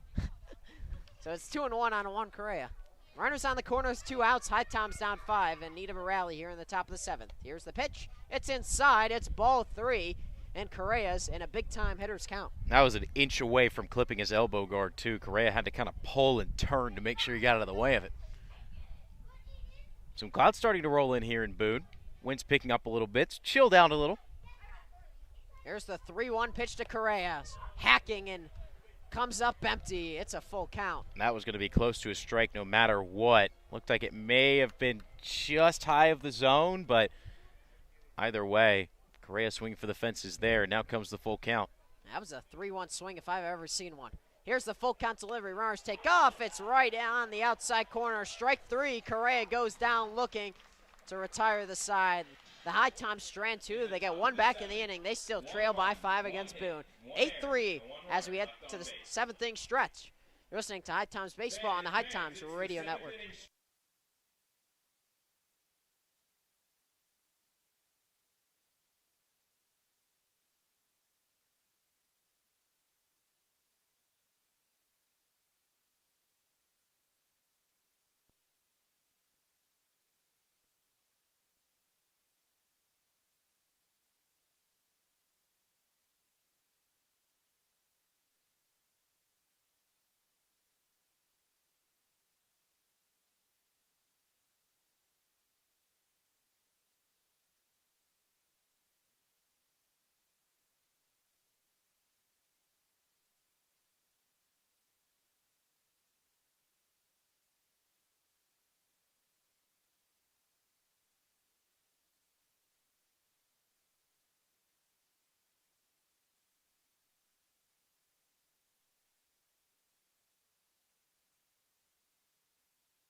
Nadir Lewis first up for the Bigfoots in the bottom of the 7th against A.J. Wilson. Still on the mound. Lefty-lefty matchup. First pitch is inside, ball 1.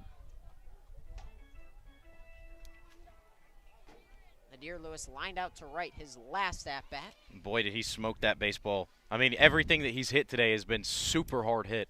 It reminds us of the first game he played where he was just hitting everything hard as that pitch catches the inside corner. It's you see him for the first time and you go, okay, well, maybe that was just a fluke, had a good night. And then you see him the second time, he does the exact same thing, at least when it comes to hitting the baseball extremely hard. I mean, it just feels like anything near the zone when he puts a swing on, he's able to square it up.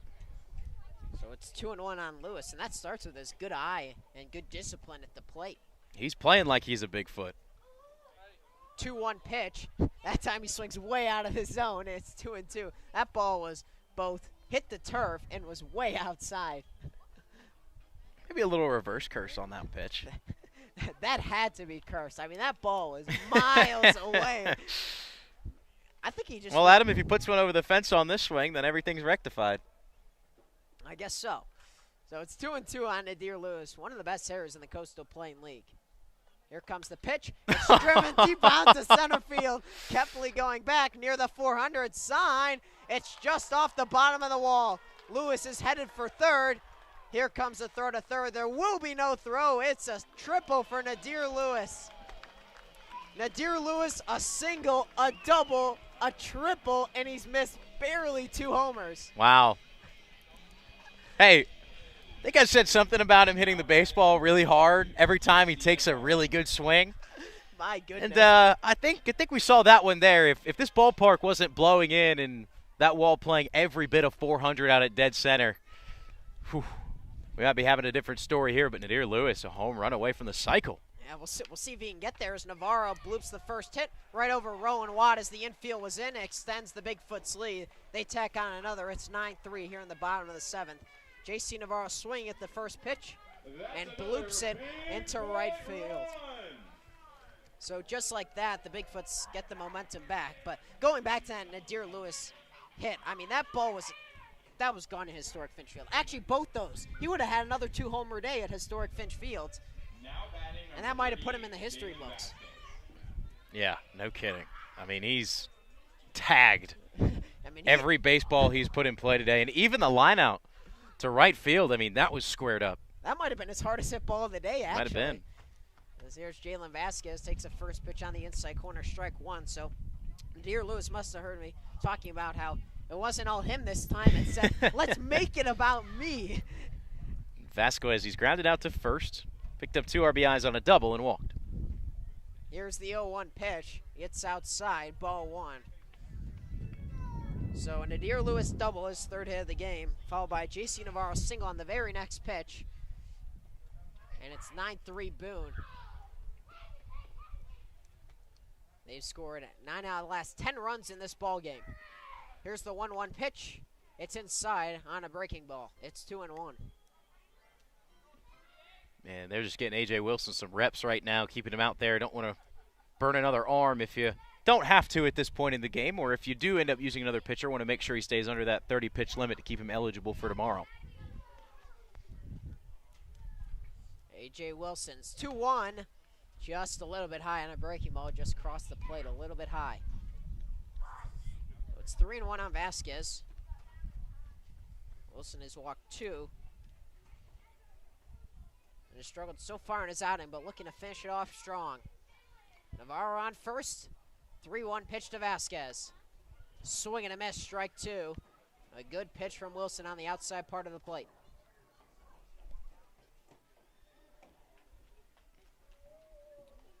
It's a full count on Vasquez. Playing shortstop today. Here's the pitch. It's ball 4. Jack Spike couldn't hold the ball. That looked like it would have been close there. I think it would have if he was able to frame it. So now we've seen some slippy gloves on both sides between Jack Spike and Blake Hale. So here's Andrew McDermott as we're going to have a pitching meeting for the HiToms. First and second, still no outs in this inning. This bottom of the 7th inning after the HiToms scored 1, the top of the 7th. It's going Nadir Lewis, triple. J.C. Navarro single on the very next pitch, and Jalen Vasquez has reached on a walk. There's an arm stretch, a little stretch and toss out there. Nothing too crazy. We could see that ball popping up over the wall of the bullpen, so nothing too intense. However, expecting to see a new arm get pretty hot here soon, as it does look like somebody has now taken the rubber back in that bullpen, and keep an eye on it. Looks to be a left-handed arm. And really, it's been the bats for Boone heating up. Started with Zach Weaver. He has 2 home runs, 5 RBIs. Jalen Vasquez hasn't had a bad day at all. A double, a 2 RBI double, and has walked twice.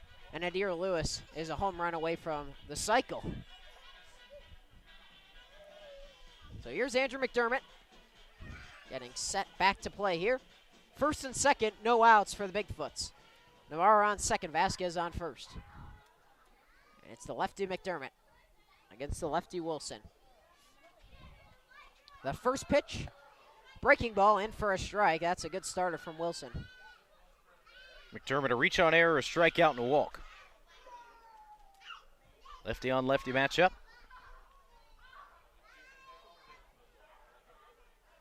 Wilson's 0-1 pitch, just off the outside corner, and it's 1-1.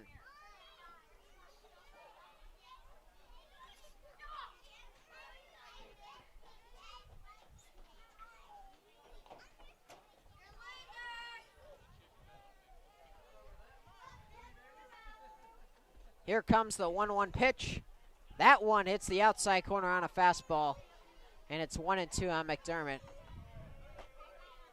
Wilson definitely looking to try to get ahead of hitters more. He struggled a little bit with that falling behind. Yeah, most definitely, and big situation for him, working with now ahead in the count with nobody out, 2 runners on. 1-2 pitch, way off the outside part of the plate. It's even at 2. With no outs here in the bottom of the 7th, HiToms looking to close out Boone in this inning and get their bats back up, but they have a ways to go with no outs. Have to think they can't give up any more runs if they want a shot at comeback. A.J. Wilson, the lefties, 2-2 delivery.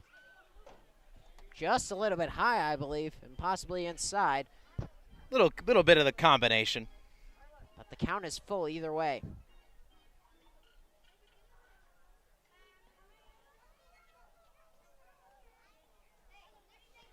Andrew McDermott working a long at-bat here. Here comes the full count delivery from Wilson. Swing and a miss, strike 3. A.J. Wilson, a big strikeout on a big looper. Small little fist pump to himself as well. Little confidence booster. Here's Braden Simpson.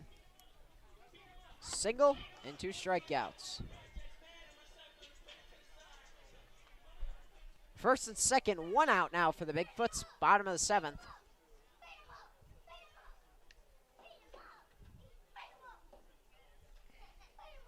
First pitch to Simpson.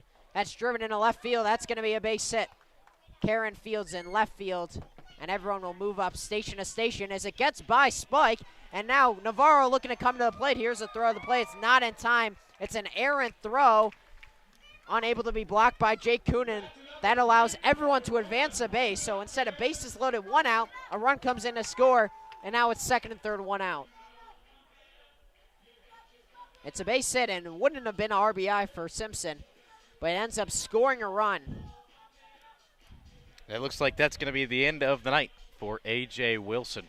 It is an unfortunate way for it to end as Braden Simpson singled into left field. Everyone was holding. Karen's throw just got by Coonan and got by the catcher Spike just enough for Navarro to hustle in and score to tack on another run. It's 10-3 Bigfoots. We'll tell you about the new pitcher coming up next. You're listening to HiToms Baseball on the HiToms Radio Network.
Welcome back to Boone, North Carolina. Bigfoots lead 10-3. New pitcher in for the HiToms. It's Will Gervais, the big lefty. David, what can you tell us about Will?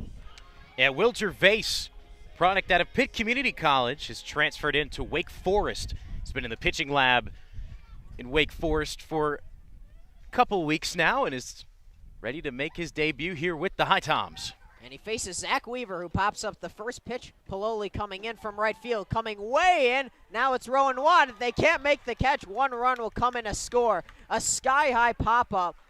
Rowan Watt was off near second. Pololi was deep in right, who came sprinting, realized he couldn't catch it. And then Rowan Watt was not able to recover from second base. So, high pop-up that ends up in a hit for Zach Weaver. So everything going right. As he knocks in another run. That's 6 RBIs on the game, 2 home runs and a single.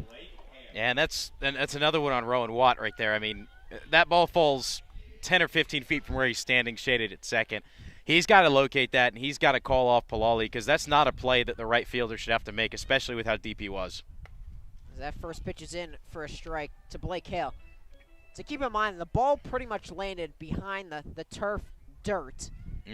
Not too far behind there either. Yeah, and Pololi came in maybe 6 or 7 times the distance of Rowan Watt's distance to get there, as that pitch is outside ball 1. But the HiToms are just making some mistakes that are errors and some mistakes that should be made.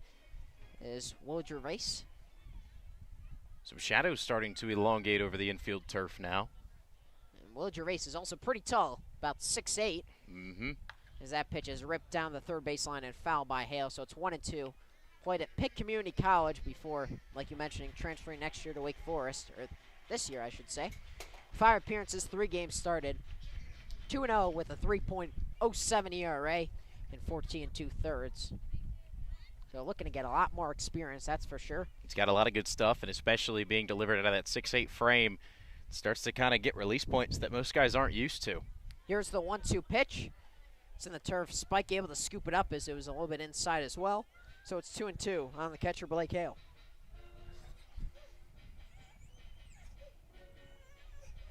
So Vasquez comes in to score, and Simpson's on second, Weaver's on first.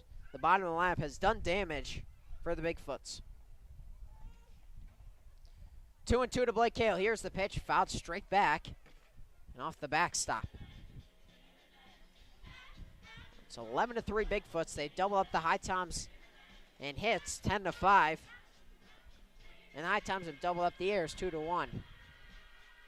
And you could easily have had 3 or 4 plays that they should have made in this game. Most definitely. 2-2 pitch to Hale. Gervais inside. I think that might have hit him. It did. I believe it hit Hale on the front foot. That's what he's asking our home plate umpire, and he agrees with him. So it's now bases loaded with 1 out. That one got away from Gervais. And it brings up the top of the lineup in Carlos Amasquita. Now batting number 20.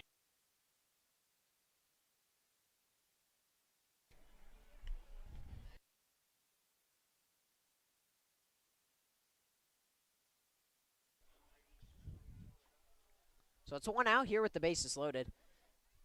So David Katz is going to come to take some pictures down there for just a second. And so it'll just be Adam Oppenheim, me flying solo for the moment. It's kind of awkward because usually I'm not broadcasting alone, as David's laughing along as he's taking his camera and walking on down the field. I give you some play-by-play as he said, "You got this, Adam," as he's turning up towards the pavement. But that ball's fouling out of play. Back to the action. 1-1 with 1 out here in the bottom of the 7th. Will Gervais, the big lefty, his first appearance for the HiToms this year. Used to go to Pitt Community College, transfers to Wake Forest this upcoming season. So Simpson on third, Weaver on second, Hale on first. Bottom 3 of the order all on. 1-1 pitch, chopped on the ground. Jake Coonan's going to step on third for 1 on to first. It's a fielder's choice, which brings in a run. Jake Coonan gets the out as he steps on third. And that's another out in the inning off the bat of Carlos Amasquita.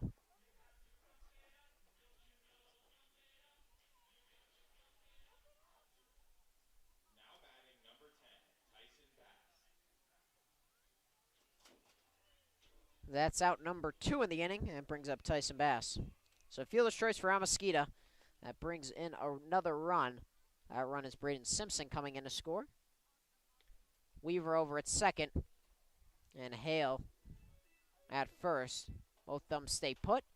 First pitch is a ball to Tyson Bass. It's 1-0. So now 4 runs at the bottom of the 7th. It's 12-3 Bigfoots. Here's the pitch. Swing and a miss, strike 1. And keep in mind, this could go above 10, which could end the game in possibly 7 innings. So here at 12-3, HiToms and the Bigfoots both lost by 10 yesterday. So that pitch is in for a strike. It's 1-2 on Bass. The HiToms lost to the Holly Springs Salamanders 17-7 yesterday. And the Boone Bigfoots lost to the Forest City Owls 13-3 yesterday. So 1-2 on Tyson Bass. 2 outs here in the bottom of the 7th. First and second. Already 4 home in the inning. Here's the pitch. Just off the outside corner. It's ball 2.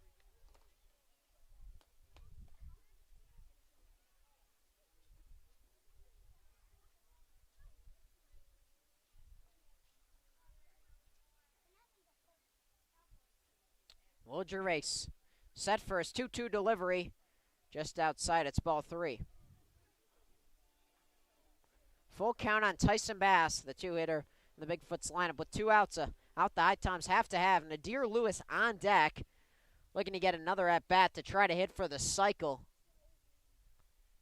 He had a single his first at-bat, double his second at-bat, triple in his 4th at-bat after a line out in his 3rd at-bat. Runners take off. Pitch is fouled off. They're going to be going on full count pitch every time are both Zach Weaver and Blake Hale.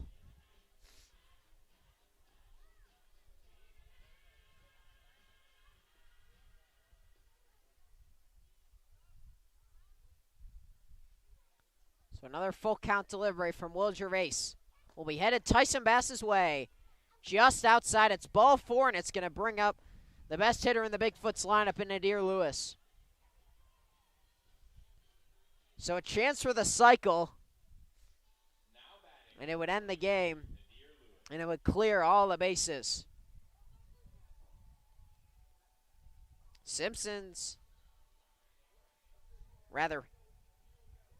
Weaver as at 3rd, Hale's at 2nd, Bass is at 1st. A lefty-lefty matchup. Gervais's first pitch to Nadir Lewis, pumped in for a strike on a fastball. Lewis, like I mentioned, 3 for 4 on the day, scored twice. Single, double, hard line out to right field, and a triple. Both the triple and the double hit off the wall in the outfield. 0-1 pitch to Lewis. Outside, ball 1.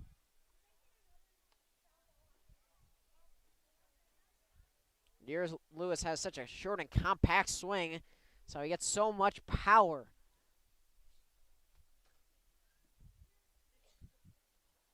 Gervais's 1-1 pitch. It's outside, ball 2.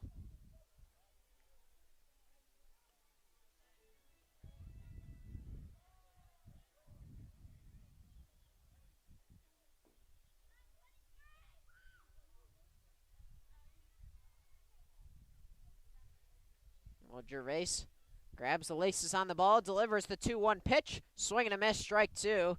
Got the fastball by Lewis. Very tricky thing to do. So it's 2-2 on Nadir Lewis. Bases are loaded at Bigfoots. Already scored 4 in the inning. 12-3 they lead.